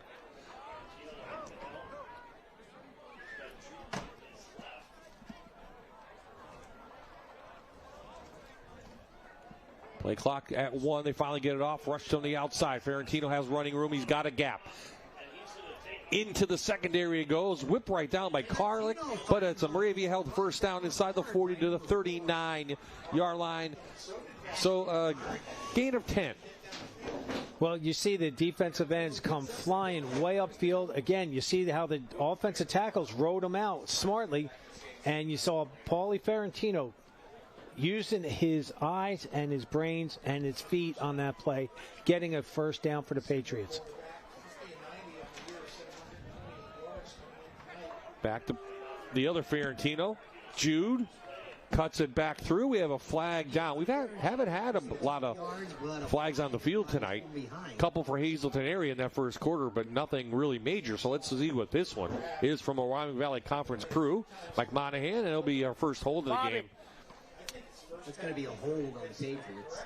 And let's see what the call is. It's negated. Got a ref mic working here in the second half. And we had hold number 60 blue. Replay first down. So Brandon Lockett, the 6', 250-pound left tackle, is senior, called for the hold. This will back Pittston area up to about their Cougar 47. 10 yards from the spot of the foul. Well, and that flag came right as soon as the ball carrier went right by him. And what he ended up doing was he just had his grasp out too far. We always tell offensive linemen, if you're going to hold, you're going to grab them chest to chest. Keep your elbows bent. So Brody Spindler's off the athletic training table. Looks like he is on the sidelines to come back in. They're going to roll. Paulie Ferentino looking downfield for LaPresto. In fact, Spindler's in and he's going to get rushed out of bounds. So good job by the Cougar defense. Looked like Jackson Johnson, 28, ran him out. So second and long now facing Pittston area. So good coverage downfield. Great job by the Cougar secondary. But their defensive line's getting a nice pressure. He's got to tell his defensive ends, don't over-pursue to contain that quarterback. Ferentino can kill you with his legs. So they're in the shotgun still. One brother behind the other. This is Jude. Up to the right side, has a gap, carries a couple players. up for 6. 3rd and 5 now, coming up for Pittston area. Well, it's good that number 53, Joel Vasquez, made the tackle, but he's a defensive lineman, which means that the Patriots are getting to the second level and taking care of the linebackers. So, opportunity here for Hazleton to stop Pittston. Spindler comes back into the game. Let's see if they give it to their beast running back, number 0. Well, that'll be a statement by handing him the ball and say, nope, I'm fine. And they do. Right up the gap. Runs into a lineman. He's going to be short. Good job by Hazleton, playing very physical tonight. It's going to be 4th and 4 now, so just 2 yards on that. Give the Cougars credit up front. They are holding their own. They're doing what they have to do, right? Trying to contain this Pittston explosive offense, and they're doing a great job at the time. They must have made some type of adjustments at halftime, talking to their guys, maybe the simple things, pad level, stay low, get your leverage. So they bring Jude Ferrantino back in to stand behind his brother. And let's see if they go to Lepresto on this. He hasn't touched the ball yet on this drive. Number 1. So 4 on the clock. Let's see if they're going to call timeout. They get it off. They did it off. Movement, but no flag. Spindler off. And as a Moravia held first down, they get pushed out of bounds at the 20-yard line. So a 13-yard gain for big number 0. Well, then you see number 5, Logan Gennaro's the strong safety. He's the one that comes up and makes this play. 220 pounds versus 143. Got to go low on big number 0. 5'11", 220, former offensive lineman from last year, as we said. So Pittston on the move, so that holding penalty didn't mean anything, Coach. No, it didn't. It just chewed up a little bit more time, which Pittston's okay with. Mm-hmm. Opening possession, 3rd quarter. Pittston trying to add on to their lead, and minimal gain, just a yard for Spindler. And that was number 50, Scott Mooney, the 242-pound defensive end. He's a junior for the Cougars. Nice job scraping down, making that tackle. Okay, so let's see if the Patriots try to get the ball out to number 1 somehow, either a screen pass or look for him in the end zone. But he's being guarded by Logan Gennaro, a senior, a very good, strong safety in there. So they're matching him up against Lepresto. Inside there is Lepresto trying to get him on the inside toss. That cuts it back, and he's up near the 15. 3rd down and 5 now. So they did get him the ball, but a little shovel pass. Well, he's got a few yards rushing this year. Great job with the shovel pass. Cut it up. And again, nice job by the Cougars, really stopping the explosive play of the Patriots. Sam Heller, number 44, with the stop.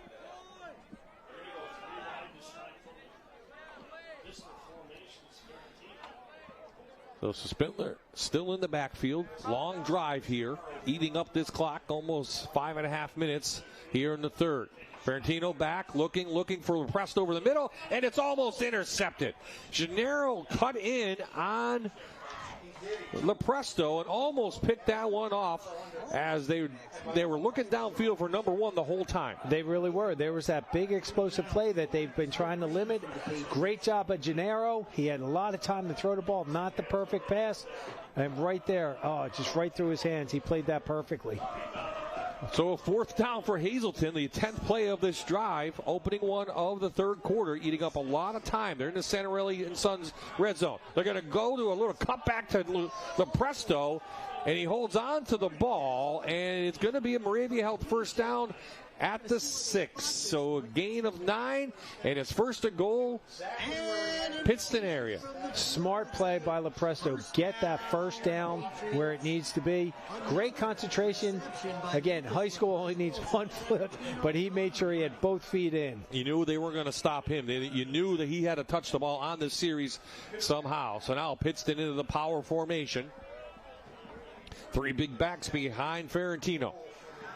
Trying to use this big senior offensive line. They hand it to Jude Ferrantino, but nice play shooting in for Hazleton. Was that 44, Coach? Yes, it was. Hale Heller again. Nice job. Boy, he read that perfect as a linebacker. So no gain on the play. You just see that he just scraped right across and said, no way, not on my watch, not this down. Give him a loss of 1, so 2nd and goal now for Pittston area. Held the ball since the beginning, over a 6-minute drive. Trying to add on to this 21-0 lead. Lucas DePresto with a drive, and he carries it in for another touchdown, his 2nd of the game. It's a Reaper's Revenge score, and Pittston area ups their lead. So Lucas DePresto adds another score to his career total, just a junior. And they ran that T formation. That means that 3 backs were on this same line of scrimmage, and all they do is they just peel down. And he turned around, the quarterback just turned around. Ferentino handed it to LaPresto on that. And he had such a great surge from that offensive line.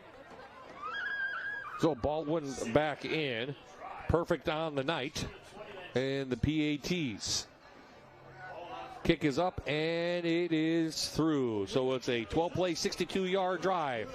6.5 minutes taken off the clock. Pittston area ups their lead, 28-0.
And kickoff from Pittston area, and Baldwin taken by Bacon. And Bacon is down the field. Good return, great return for the senior Connor Bacon. No flags down, and Hazleton area is in great field position all the way down inside Pittston area territory. You'll see he bobbled the ball, which kind of messes up this kickoff team. And again, you saw 2 Pittston guys bounce off, and coach is going to be really upset that his special teams let that happen, because it's 1/3 of the game. Their Savage probably brings down Bacon, but now let's see if Hazleton can cash in with his excellent field position, their best of the night at the 25-yard line. 15-yard line. So from the Pittston 15 inside the Santarelli and Sons red zone, they give it off to Carlick, who uses a stiff arm. Carlick to the outside. Carlick still on his feet, powering his way, and the signal is a Reaper's Revenge touchdown. So 1 play for Hazleton area, and they get back and get on the board. So a huge special teams play on the return by Bacon. Carlick 1 play in from 15. They just went with that counter play where he looks like he's running inside zone, cuts back to the outside. Look at that. LaPresto tried to pull that ball out, almost had it, but I said earlier, you got to tackle, and then the second man's got to be the strip guy. Well, how about that? What a great job. And you see Coach Sacco congratulating Carlick on that. He should also get a handshake to Bacon on the big return. And that, Bob, that's what scares you about watching Hazleton. Yep. They are explosive, but when they play together and they don't have any mistakes, watch out. Absolutely. Whereas that been all night, they've had a couple good drives, unable to score, and finally they push things in to avert the shutout, and the kick is up by Terse, and it's good. 5:09 left in the third. 28-7. Now the score. 28-7, 5:09 to play in the third. So here's 2 replays, and that's all we need to see. From the 20, Bacon off to the races, gets through, and a big hit there. Right, nice job to keep his balance, maintain, and burst to the outside. Great job. That's one way to spark, get that momentum back for you. And Karlik does a great job in here. Watch this. In there, and you saw Lepresso trying to pull it out. But again, you got to tackle him first. But that was he was not going to be denied. Great job by Karlik to get the Cougars on the board. So the 65-yard kick return by Bacon sets up Karlik for the score. Now Hazleton will kick it back. And I don't know if that's good or bad for Hazleton. Now you got to go back on defense, but maybe you have a little momentum back, and you prove you can stop Pittston area in the first half. Let's see if you can do it again after scoring a touchdown. So it's a bat fitter kickoff. Well, Hazleton's had Pittston's number for quite a few years, and maybe Pittston thought, hey, we're up 28-0, we'll take it easy. But just like that, I mean, that was 21 seconds off the clock total. And they got a touchdown.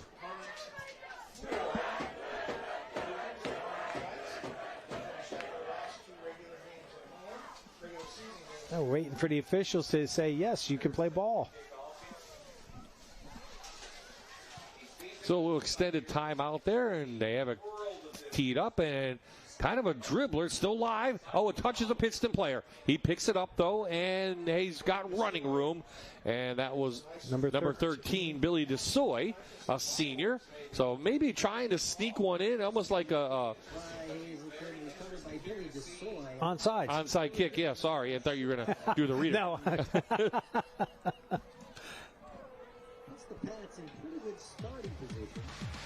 Your future starts in downtown Pittston at Luzerne County Community College's Pittston Center. Take day or evening classes close to home, earn degrees in business, nursing, criminal justice, and more, all in modern, welcoming setting. Visit us at 13 South Main Street, LCCC, Pittston Center. Education, opportunity, and community in the heart of Pittston.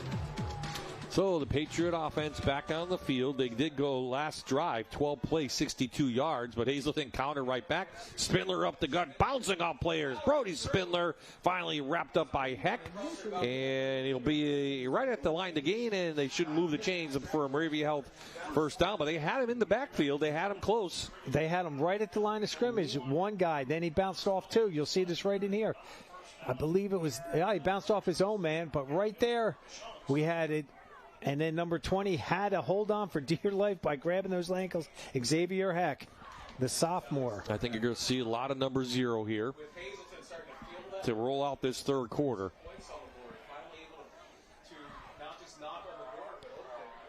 Paulie Ferrantino, the quarterback. You see Spindler going to shift. Inside hand off to Jude Ferrantino. Does a very patient there in the backfield, looks for the hole, then accelerates through for a gain of 8. They ended up, Pittston did, they started with a wing formation to the left, traded them, they shifted them over to the right, and Ferrantino did a nice job, as Bobby said, being very patient, picking his spots, picking up 7 yards. Okay, they're going to go quick, come to the line. Hazleton holds the ground. They're going to get the play in now, so still some time. Kind of the same formation they ran the last play out of. Paul Russick going to call the offensive play from the sidelines. Just get it off. Ferrantino pump fake. And Ferrantino's taken down. Almost lost the ball. And a loss on the play will go down for a sack. Third down. Now facing Pittston area. That was a nice job. Very disciplined play here by defense. Let's see who gets that. Number 22. Great job in there. Hayden Netsteele, sophomore, comes up and does a nice job. The defensive end, he held his ground. He didn't over pursue. Did a great job. Back inside to the big man. The beast comes through, and he's got him. Moravia held first down. And I don't think Garlick's going to get that ball out. No. Hey, nice try. I mean, you got to give him credit. Absolutely. I mean, that's what your coach should do, try to strip that ball out. And there were 3 other white jerseys around holding Spindler up, but he didn't go down. No. Gain of 6 for the senior. All-region wrestler. And time is ticking away on Hazleton. If the Cougars have any chance to get something back, they got to stop this high-powered offense that averages 47 points per game coming in. Put up 31 last week against Wilkes-Barre, trying to win the Wyoming Valley Conference Division I championship. Ferrantino back over the middle. Little pass and catch to the big tight end. John Jadis already has a touchdown. Still going in, and he is stopped short. 1 yard left, and it's a 32-yard gain, number 6 to 84. Jadis, nice job. Great call. I always love it when they do a tight end pop pass in here because, again, the tight ends always get that dirty work of always blocking the end or kicking down to a linebacker, and then he springs it out there. Heads-up play by number 28, that's Jackson Johnson, and number 5, Logan Gennaro, to save that touchdown. I'd like to see the use of the tight end. Not a lot of guys do that, so not a lot of teams use their tight end. And Jadis is a big tight end at 6'3", 220. Power formation for Pittston, trying to add on again. After Hazleton scores, and up and over is number 26. 26, so I got to look at Aiden Brody, a senior, takes it in, and Brody gets on the board, and back comes Pittston area, and they up their lead again to 28 on the PAT. Nice job from that T formation. This time they went with the fullback who would lined up in back of the quarterback. You saw number 2 coming in there, Jude Ferrantino, trying to lead block, and nice job jumping up over the pile. Baldwin's kick is up and through, 140 left, and another 66-yard drive for Pittston area. And they answer what Hazleton did on their last drive, which was score a touchdown. Okay, so here's what Pittston has come through and what they have next. So we'll say this is their last home game until the playoffs. Yes. Right now, they'll be in the top seed of 5A. We'll take a look at the district standings shortly. So Wallenpaul back up north for Paul Russick.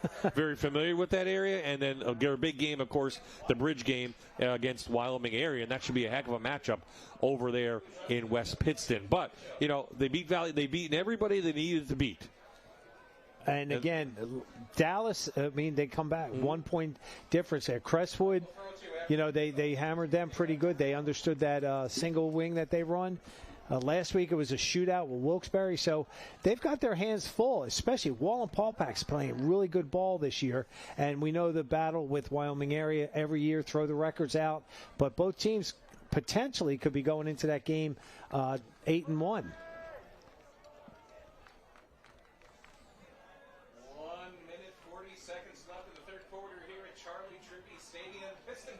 35. Hazleton Cougars 7. So I have Dallas 7-0 over Crestwood. Is that what you heard from the other side there? That's what I heard, yep. 7-0 Dallas. Del Val 41-0 over Valley View. Lehman losing to that poor aforementioned Wyoming area 21-0. Long high kick. Gennaro takes it from his 5. He picks it up looking for a block. So this time Pittston area sends it down deep, and the special teams holds, and Hazleton will have it just over the 25. Big Dan Kerman on the hit. NFL on Fox this Sunday starts with the NFL kickoff show at 11. Then at 1, Dak Prescott and the Dallas Cowboys travel to Carolina to take on the Panthers. Fox NFL Sunday, only on Fox 56. So Cougars back out. A couple more scores. Dunmore easily over West Scranton. Bloomsburg 27 over Shikellamy. As they'll take on Southern Columbia next week. Will the Panthers. Carlick hit hard. Smacked by Hankey at first, and then Jaworski came by a host of Patriots. Big hit in there by Jaworski, number 11, on number 4. And you saw what they did. They brought number 3 in, and his job was to take, number 11 there. That is Blake Jaworski. Like you said, he came in there. He wanted to make sure that Karlik knew that he's still playing football. I mean, the one thing about this Pittston lineup, as we check, we look at our spotter sheets, they're too deep in almost every position. And a lot of those guys that are too deep are seniors. And that's another big hit by Lepresto. And a catch by Gennaro, but he comes up gingerly, and he is out. He got hit hard. I think he's pointing towards his jaw. Yeah. Oh, boy. I hope Logan Gennaro, is okay. 19 seconds remaining. He got a big hit, and it's 3rd down and long. Boy, he's a tough guy to lose, too. One of their senior leaders back there. And that right there has been the story of Hazleton's hard luck season so far.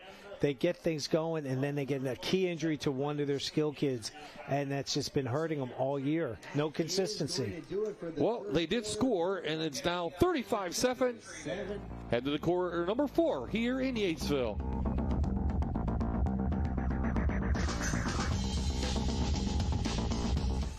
You're watching the Luzerne County Community College Friday Night Rivals, sponsored by Bathfitter on MyTV WQMY.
The Patriots celebrating senior night in stylish fashion, up 35-7. It's time to celebrate our figure law scholar athletes for tonight.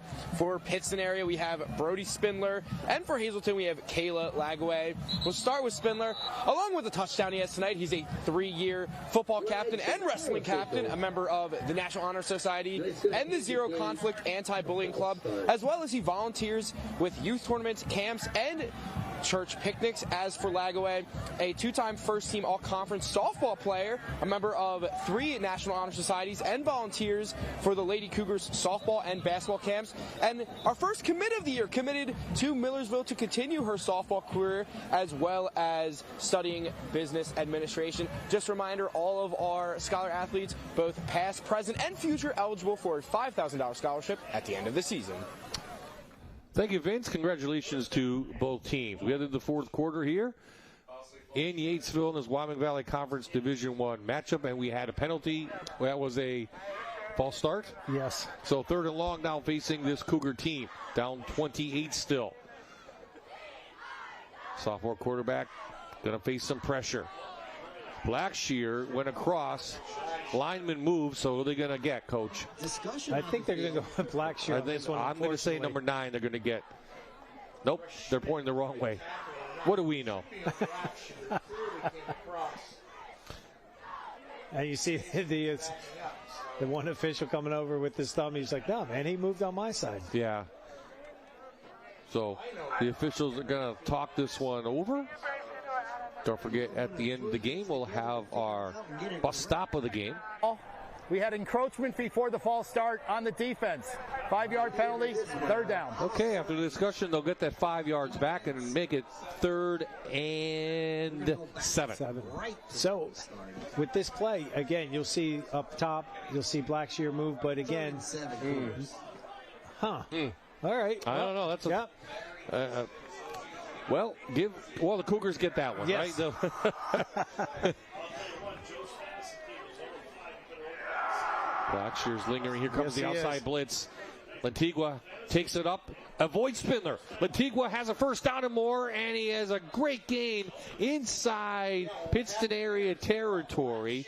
He's going to go up 24 yards and has Moravia Health first down. Boy, the C's kind of opened up for the sophomore QB. And he read that. He saw that number 9 Blackshear was coming off the edge, and Spindler, he just got caught flat-footed, and he got outrun by that. Nice. That's what I like about Lantigua right there. He's got good speed. Again, a young Hazleton area team, you know, a lot to build on for next year. They have to find some linemen, but, you know, they do have a freshman starting out there, number 79. So they'll have 3 of them back, yep. Bob. They'll have this quarterback back, Heck back. So this time, Spindler takes down Lantigua, and you can see the sophomore quarterback saying, "What just hit me?" Get the number of that truck, please. But, boy, that was, I talked about at the beginning of the half. Play action, look, they pulled 50 and 72 to the left, and he just went to the right, and Spindler was like, perfect read, perfect tackle. Yeah, Spindler coming in, we said 59 total tackles, a sack, 4 tackles for a loss, and an INT. He had 11 total tackles last week against Wilkes-Barre in their win right here. So almost 11 minutes left in this game. Hazleton they keep fighting. We'll give them credit. They have not given up. Lantigua rolling, out pass, and it goes over the head of Bacon. And again, that's tough for a quarterback. A right-handed quarterback, roll to your left. You got to square your shoulders up to try to get that ball perfectly thrown. Third down. So I'll give them credit for it. I like the play call, but they've got to start making those adjustments. And again, a sophomore quarterback being thrown in, last week. So he's got a lot on his shoulders, a lot on his plate.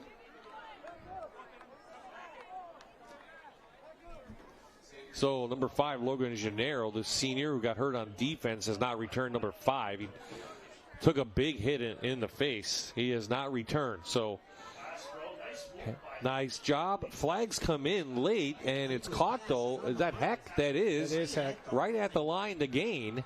This might be a first down, but let's see what the flags are in the secondary. I'm going to say it should be a pass interference, I would believe, but again, yeah. Who's getting together? Flags are down. We're not sure because last time we thought it was going to be on the offense and it was defense. So let's see. Man, they marked the ball where the catch is, and no one's backing up. During the pass, we had hold on number 25. It's going to be declined, and we have a first down. Okay, Moravia Health first down for Hazleton. So it's the 2 sophomores connecting, Heck and Lantigua. Nice ball. Perfectly thrown. Still haven't. So Ashton Carlick comes into the game now. He'll be the running back behind Lantigua as Cougars try to get this one back. Carlick waiting for a block, has some room, gets to the outside, holds on to the ball, keeps fighting up near the 30-yard line. So about a 7.5-yard gain for number 4. Nice job. And Lucas Lepresto, number 1, the left cornerback, came on a blitz, and Carlick read that perfectly. He over-pursued and cut it right back to where he was. He's also using the stiff arm nicely. He's used that a couple times tonight, I should say. Second down now for the Cougars. 2nd and 3, Cougars. Time to factor now for Hazleton, down 28. Inside the Carlick again. Nice job. Finds the hole, sprints right through. He's up past the 25 to the 24-yard line. Gain of 7. Another Moravia Health first down. And that was Zach Ridgely, the senior defensive end, came flying in. And you'll see that. He comes right down. He missed him, but great pursuit, and he brings him down from behind.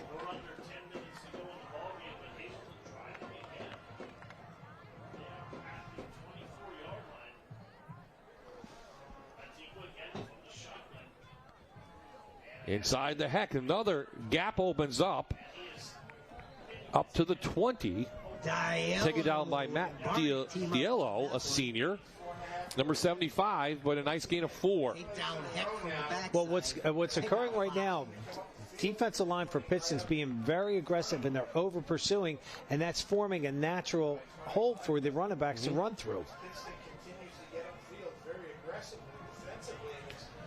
So they're right at the Santarelli and Sons red zone for Hazleton. They've only been able, though, to punch one in tonight. They had 2 opportunities in the first half, in the second quarter, inside the red zone. And it's up to sophomore, just put it up. Luckily, that wasn't intercepted. Trying to hit Heck. Not a wise pass. Blackshear, again, showed that blitz coming from your right side of the screen, and what he did was he dropped back into the middle of the field. Ball was overthrown, a little bit of pressure in his face. Again, I think the Cougars will take that as a positive because the ball didn't get turned over and they didn't lose yardage. Well, they're putting a nice drive in without Gennaro in there. One of their leading receivers coming in. 4-man rush. Quick little out, and it goes incomplete. Blackshear down there on the stop. Having a career day. Number 6. Now, Jose Lopez, another sophomore, was the intended receiver. 4th down now for Hazleton. You figure you're going to leave the offense on. And Jose Lopez is 6 foot, 169 pounds. Bobby, you said he's a sophomore, so he's only going to get bigger and faster. The one thing that JJ's got to do is he's got to scan the field. He's looking at his receiver. We call that he's telegraphing where he's throwing the ball right from the get start. So another shot inside the red zone. They got to get down near the 15 for the first down. Lantigua pulls it in, puts his head down, drives forward, and it's going to be close. I think he's going to be about a yard short, though, Coach. And a late flag, though, late flag. So let's see what this is on first. And we have a Hazleton lineman, I believe, down. Yeah. Looks like there's a I think I see a flag down, right? I see it. I see it. Yep, it is a flag. Let's see what the call is. Personal foul, face mask, number 5. Half the distance, first down. And I believe that's Jake Zabaticki, the center, that may be down right now. Well, Antonio Lombardo, a senior, number 5, another backup, is called for the face mask. Half the distance to the goal, and we're still checking on the Hazleton player down. That gives us an opportunity now for another smile cam. Let's go, Vince. I think he's in the Pittston area student section. Go ahead, Vince. Oh, Bob. Yeah, no, I'm definitely in this Pittston fan section. I'm here with Brady. Brady, you guys have been loud all game from the senior night ceremonies. Got the bullhorn, got the confetti. What do you love about Friday nights? You know, it's not too hard to come out here and get the boys riled up. We're beating everyone. Yeah. No competition out here. It's getting boring at this point. I mean, we need waiting for Wyoming area. That's about it. All right, it's time for a Dr. Todd Smile Cam. My buddy Connor got a good message. Connor, what do you got for us? Listen, you got to give the kids credit. They worked their butts off all off season. All right, we're going to beat Popek, beat Wyoming area, ring that bell, host home playoff games, and then win a state championship.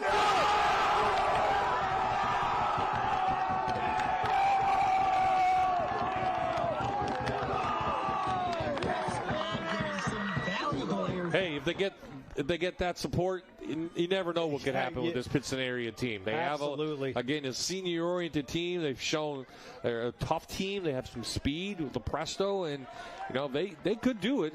They want to win their first district title, Coach, since 2002. Yeah, it was a AAA title 23 years ago. Wow.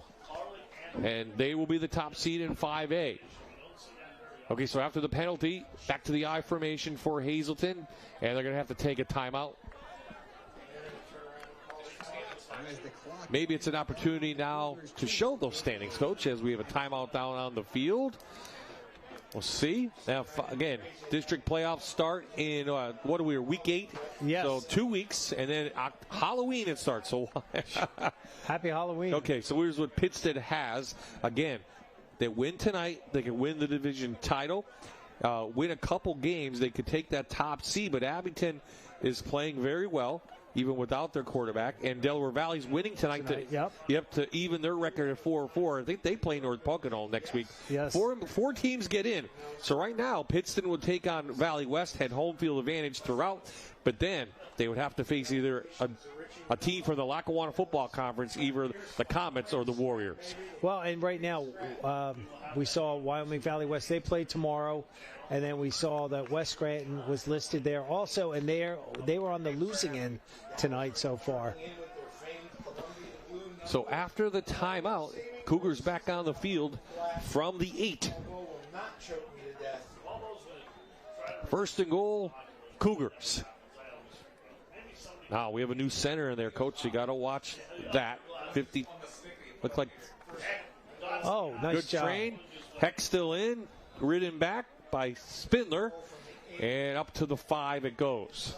Number 50 came in for the Cougars to fill in at that center spot, and they ran an ISO right there to the right side.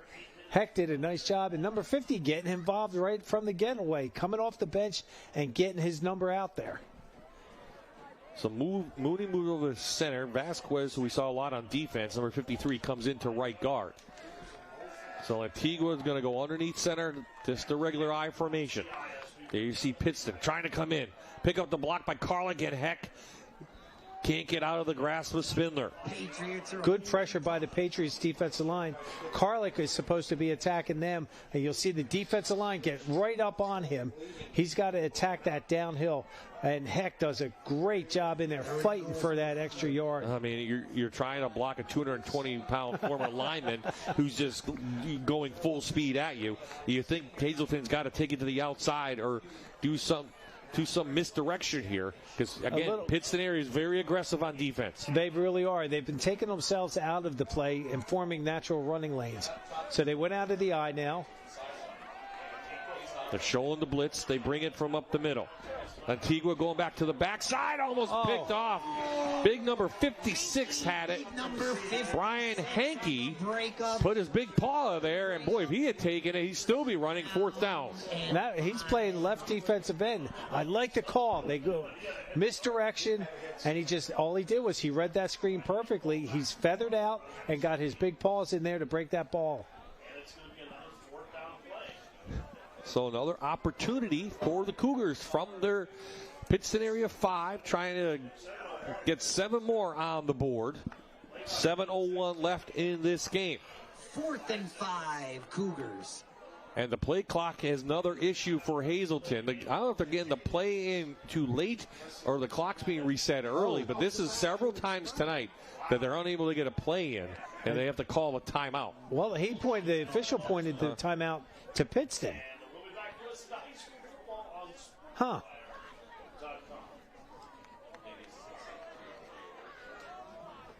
So, time now to check on our schedule. We will stay in the Wyoming Valley Conference, but we're going to go to Division 2. And we'll have Selinsgrove come up from the PHAC. That has become a little bit of a rivalry between the Seals and the Dogs. They played over the last several years, so we'll get to see 2 districts go head-to-head, and we'll end our game up in Dunmore as North Pocono takes on Scranton Prep in a Lackawanna Football Conference game. And North Pocono could be wrapping up a division title, but they still have to get by Delaware Valley next week. Yes, they do. To do that. And then we'll have a district championship live November 7th at 7 p.m. because Jan really wants to go out trick-or-treating on Halloween. I asked with his for the whole crew. With his grandkids, so we're going to take that week off for him. So after the timeout, 4th down and goal for the Hazleton area. 4 wideouts in there. No one in the backfield to protect. Let's see if Pittston brings the blitz. They're playing man coverage. Yeah, I would imagine they're going to spy JJ on this play. It is going to be a quarterback draw. It gets a big block from the freshman, and he goes in for a Reaper's Revenge touchdown. No flags down, and a great call. What a block by the freshman on the outside, Jordan Ansteele. Big block, and it gave a huge hole for Lantigua. Nice job by the freshman. Look at him. He influenced blocked, and then all he did was he just ran with them. And that's what you want to do. You teach your offensive lineman. You don't have to force them. Just run and shield them with your backside. That's the sophomore's 4th touchdown of the season on the ground. And gives Hazleton 13, looking for point number 14. So a lot of fight in this Cougar team. What we thought could have been a big blowout has turned into a closer game than we expected, and it's blocked at the point of contact, and it will remain 35-13, 6:55 left in the game. We'll be right back.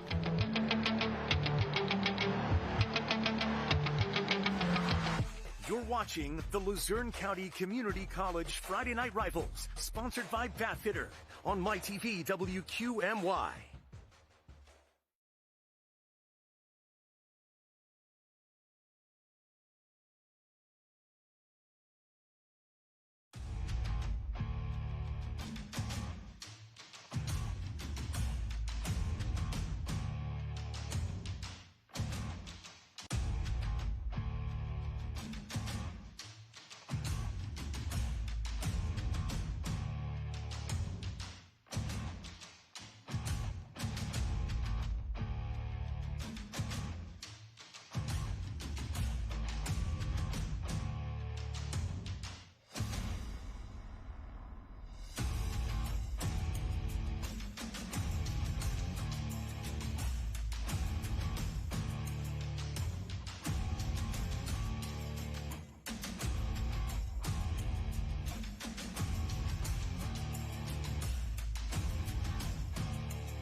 Back in Yatesville, 35-13 now the score. Hazleton put in their second touchdown of the evening. Their sophomore quarterback took it in, and we'll have a little short kick trying to get something. Live ball. They picked up by big number 14. We've seen him, our Savage, Victor and our Savage, another senior. And Pittston now will bring it up. They have it at their 46-yard line, and I think we're going to see number 0 a lot the rest of this game. Well, they're just going to play keep away. Here is 6A. All 4 teams get into the playoffs, so Hazleton, at least one thing, they get an extra week of playoffs. And they played Wilkes-Barre very tough. They thought they could have stayed in that game. So Coach Sacco thinks, hey, we want Wilkes-Barre. You just never know what Wolfpack team you're going to get. And then Williamsport should take on Scranton.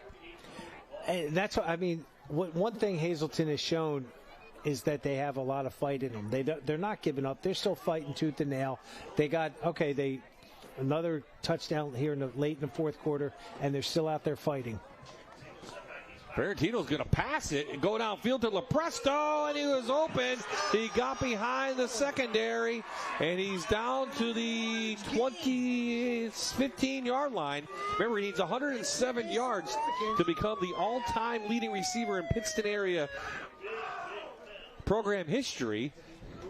And it has 33 yards to that. And it was, unfortunately, number 27, Wilmington Faber, the 5'8", 125-pound sophomore, is who he got behind.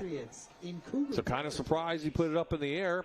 But again, Coach Russick is aware of what Lucas Lepresto needs, but he's got a couple games to get it.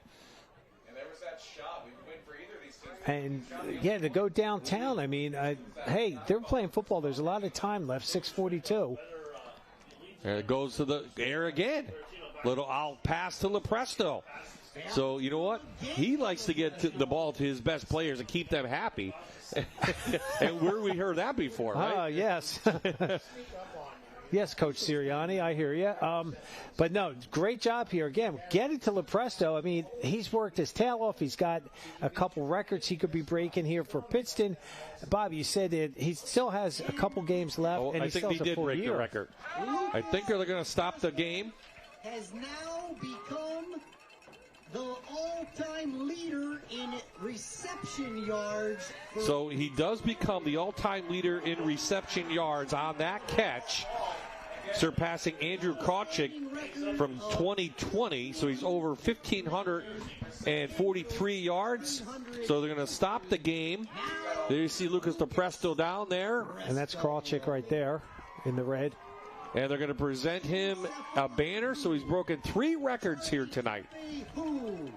Let's name it after. So he has the most touchdowns and the most reception yards. And you said it before, He's only a junior. Yeah. And he's only a junior, coach. That is just crazy stats. And considering this year, he has scored every which way he possibly can. That was both Krawchicks. That was Kevin and Andrew. Oh, yes, it was. He broke the Krawchick records, and there you're going to see it right here. So that's why Coach Russick may be going to the air. He knew how many yards he needed. He picks it up.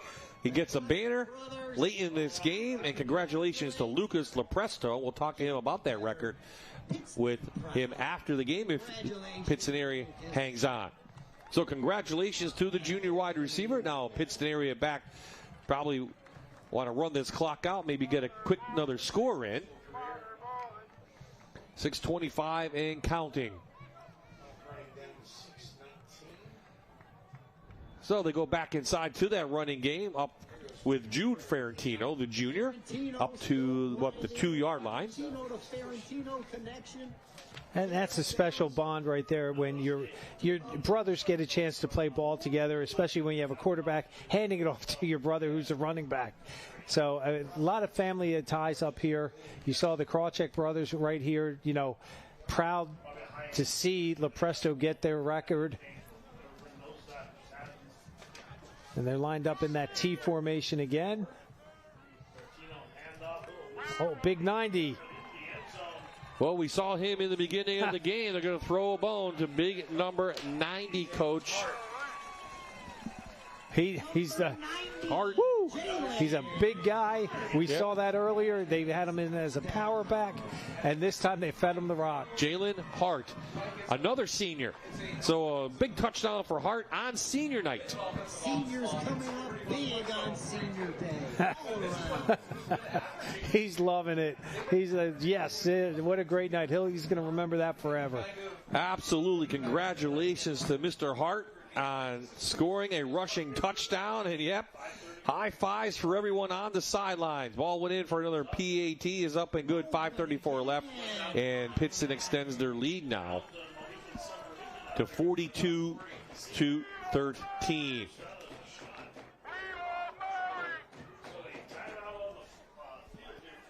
So let's go through the district standings. How about some 3A, Coach? We'll see the Bulldogs next week. And Wyoming area still has that tough game coming up against Pittston. You figure it's going to be one of those three. Really, the looming what's going to happen is prep. What's going to happen with prep? Because Lehman was losing tonight, right? Yeah. Yes. They were losing tonight. Prep was winning. Prep has 2 tough games left. Cavaliers face Jersey Shore next week. They're number 10 in our FNR 10, and then they're going to face North Pocono after that. So they could end up 5-5.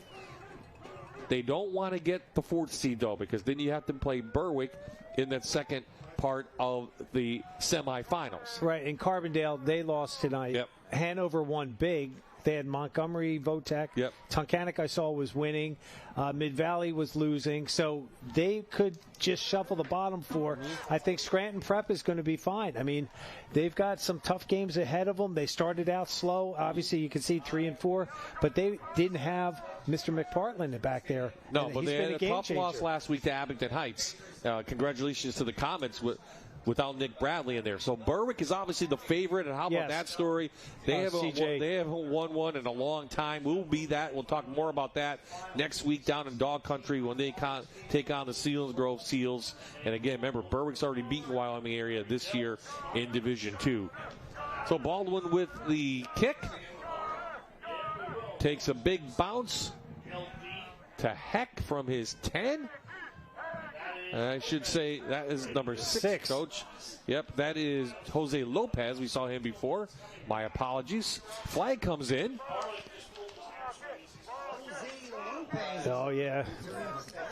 That's not good. Garlic is grabbing it. As they said, I heard Rich Zalonis over here on my right side saying he's grabbing at his hamstring. No flag on the play. So that'd be a big loss, too. Remember, Logan Gennaro, we haven't seen him since he got hit pretty hard on the sidelines. So we haven't seen him. So right to midfield it goes, and that's where now and I see Hazleton and the Pittston area now substituting some backups. But again, with 21 seniors, a lot of these backups are seniors. So they've been playing a few years. So also going to see some shuffling of Hazleton. And unfortunately, I saw Jake Zabaticki, the center that went down with the injury. He's on crutches on Hazleton's sideline. So a snap as Zach Wilson is the QB, number 8. So problems with that right off the bat. As both teams now going to send in some substitutions. Spindler comes out. So does Blackshear. Right, you'll see right here, you have a new center, a new quarterback, haven't worked together. And again, smartly, Wilson ended up getting the ball, picked it up, short loss, but at least they didn't turn the ball over.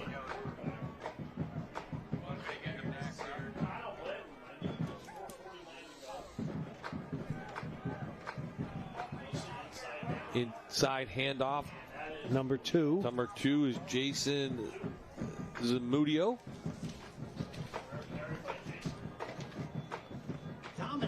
Zamudio's the junior. No gain on the play. He's 5'10", 178 pounds. Good-sized young man. I mean, he's a junior, and I like that Coach Sacco is like at this point, he's getting his younger kids the reps. And Bob, you said that Pittston's second team is pretty much all seniors. We may have some third stringers out there as well for Pittston area. So just about 4 minutes left in this one. Again, the Zamudio, nowhere to go. I got number 28 there, Coach. And Dominic Salvo, yep. 5'8", 180-pound junior, playing that outside linebacker position. So the Cougars 3 and out. Going to punt this one back away over to Pittston area. See who goes deep for them. So Terse does the punting on this one. Back out. 25 left in the game. Make sure the snap is good. It is high. Terse with a low kick. And Pittston area wisely gets out of the way. Well, they kind of get out of the way.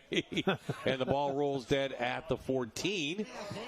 And that's where Pittston area will have the ball to run this one out, maybe. Okay, here's 2A. So, again, Lake Riverside was winning tonight. They're beating Carbondale. Yes, sir. Lakeland winning. Dunmore winning.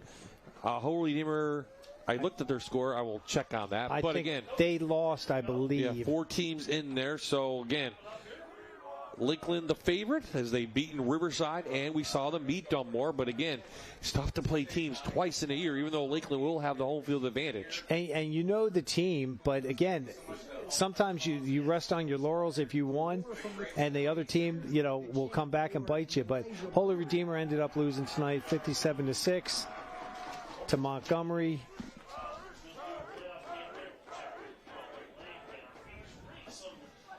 Wow, big run for number 4. Kaden Bailey, a freshman, and Bailey is showing speed. The freshman, 85-yard Reaper's Revenge touchdown. And everyone here is going crazy as the freshman shows a bunch of speed, Coach. And what a run from number 4. Great job in there. Oh, boy.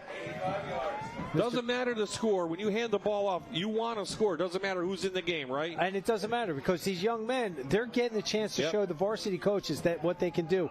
Ball almost got punched out. Good job. Good heads-up play. I like his ball security on the outside arm. He's in condition. 84 is like, I can't get him. I can't get him. But, boy. 85 yards. And tack 7 more on late here for Pittston area. And now the score is 49-13. 2:55 left. I said they're going to run it out, but again, number 4 said, I'm just going to keep running. He said, I'm going to take some time off the ball and take the time off the clock and get me a touchdown. Okay, 1 district standings left. How about 4A now? Again, North Pocono the favorite. Valley View losing big to Delaware Valley tonight. And Dallas beat Crestwood 7-0. Okay. So again, Dallas still hanging in there. And Dallas has to play Lake Lehman at the end of the year. Yes, remember, for the brown shoe, I think they call it. The old shoe. Yep. And Honesdale won. Okay, and Walpack was losing, I think, right, to Abington? I'm going to look. No. Yeah. So you're going to look. So anyway, North Pocono's the favorite. They will be the team with the home field advantage, most likely. They have Del Val and Prep left, though, so remember that. But they have a 3-game lead. As you can see, Valley View's going to fall to 4-4. So they pretty much wrap up the top seed for District 2, but they still want a Division I title, I'm sure.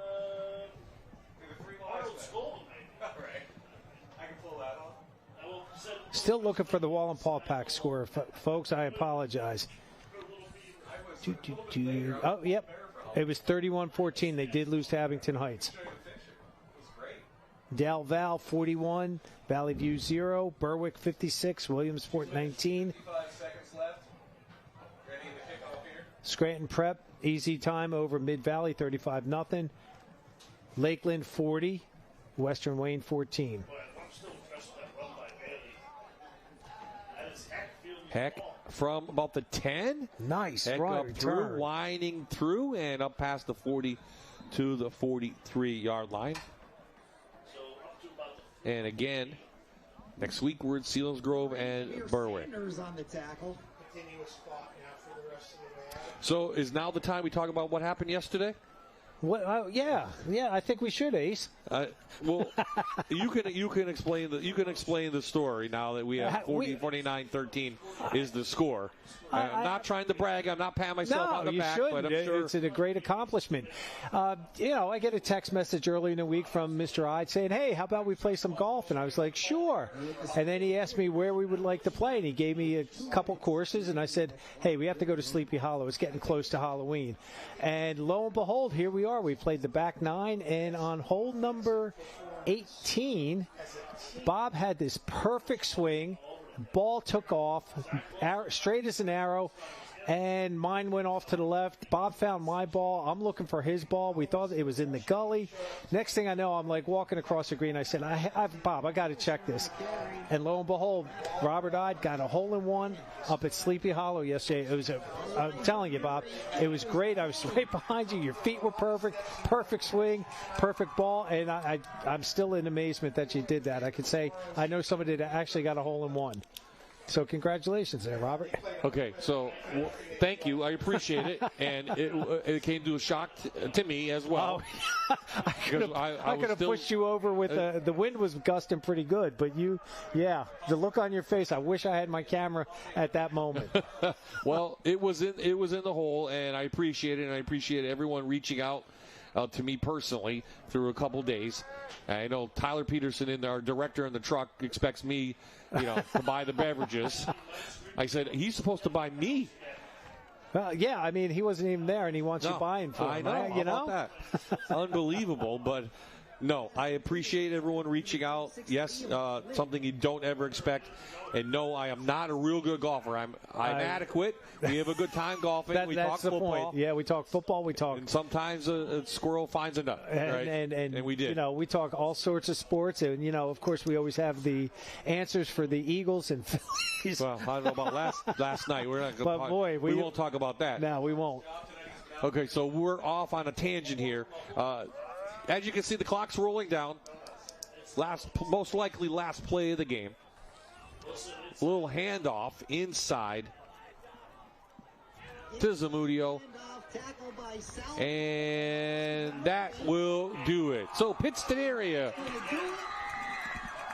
wins the Wyoming Valley Conference Division I championship with a 49-13 win. And it's the 300th win in program history. And congratulations to Paul Russick and his team. Goal number 1 is in the books, and that's win the division championship. Number 2 will be the district championship, and as fireworks head out over here at Charlie Trippi Stadium. Big record by Lucas DePresto, 2 records on him, so big night here on the last home game of the regular season. So congratulations to Pittston area. And what Coach Russick did tonight was outstanding in terms of he knew that those records are there, but more importantly, he was worried about getting his team that win for tonight for the district. I think they want to carry Coach Russick off. They're kind of down at the 20-yard line. trying to figure things out. As Vince tries to find our players of the game, but a lot of celebrating going on and a lot of records. So now let's check in on our bus stop of the game. Here we go. This is the school bus stop of the game. Always remember to stop when the school bus arm is out. Here's our bus stop of the game. Oh, this is a beautiful. Look at that. Great there. Nice job by number 56 there, Brian Hankey, the 6'1", 230-pound senior, breaking that play up and stopping it cold. Vince has the players of the game. Vince. Yes, I do, Bob. Brody Spindler and Lucas Lepresta. First off, gentlemen, congratulations on the big win. Final home game of the year. Brody, I'll start with you. You're a spotlight player coming to the game. You're a scholar athlete coming to the game, and you're one of our players of the game. How does it feel to be such a big impact player for this team? It feels great. I know my coaches trust me. I know everybody trusts me. Everybody wants to see me and Lucas do what we do, and it just feels great overall. Lucas, not one, but 2 records set tonight. How does it feel, man? Feels great. You know, I like to thank God and, you know, my coaches and teammates. We do this every day. We battle against each other, and it pays off. And Paul Russick coming in this year, first year at the helm. You guys are the Wyoming Valley Conference Division I champs. How does it feel? Amazing. Feels great. Boys, go celebrate your team. Congratulations. Thank you. Well, congratulations to Lucas Lepresto and Brody Spindler. Goal number 1 in the books. Goal number 2 will be down the line. And I think for goal number 2, they want to beat Wyoming area. I forgot that. Because that's their big one, too. Yeah, no matter what, they want to beat the Warriors again, and then they can move on to the districts and face that and maybe get their first district final since 2002. So, but Hazleton, hey, you can see it's there. There's a lot of good young talent. Yes. They fought throughout the game. They had a lot of opportunities. They had a lot of missed opportunities, and I think maybe Coach Sackel's telling that right now. I thought they played a pretty good game, even though you look at the score, it doesn't really tell that story. It really does, and that's been the story of the Hazleton Cougars all year. They've gotten banged up. They've had some key mistakes that they are self-inflicting. And they've not, and I'm really impressed that they have not given up. I mean, sit here to be 1-7, they were fighting all the way to the last 4 minutes of this game when they started substituting. So the future's bright. They've got some really young, talented skill players and some linemen there to build upon. So they've just got to stick together and endure the rest of the season. There you can see the T-shirts are being handed out. Wyoming Valley Conference Division I champions. Congratulations to the Pittston area Patriots. That's going to wrap us up. Next week, we have Selinsgrove taking on our number 4 team in the Friday night rivals, the Berwick Bulldogs. Our first time seeing the Dogs in a long time down at Crispin Field. Should be exciting to go see CJ Curry and those 2 teams battle it out at Crispin Field next Friday night. Will be on the air, of course, at 7 p.m. So for Vince Goldschmidt and the entire Fox 56 sports crew, for Mr. Jan Sechak, this is Bob Ide saying so long from Yatesville in Luzerne County.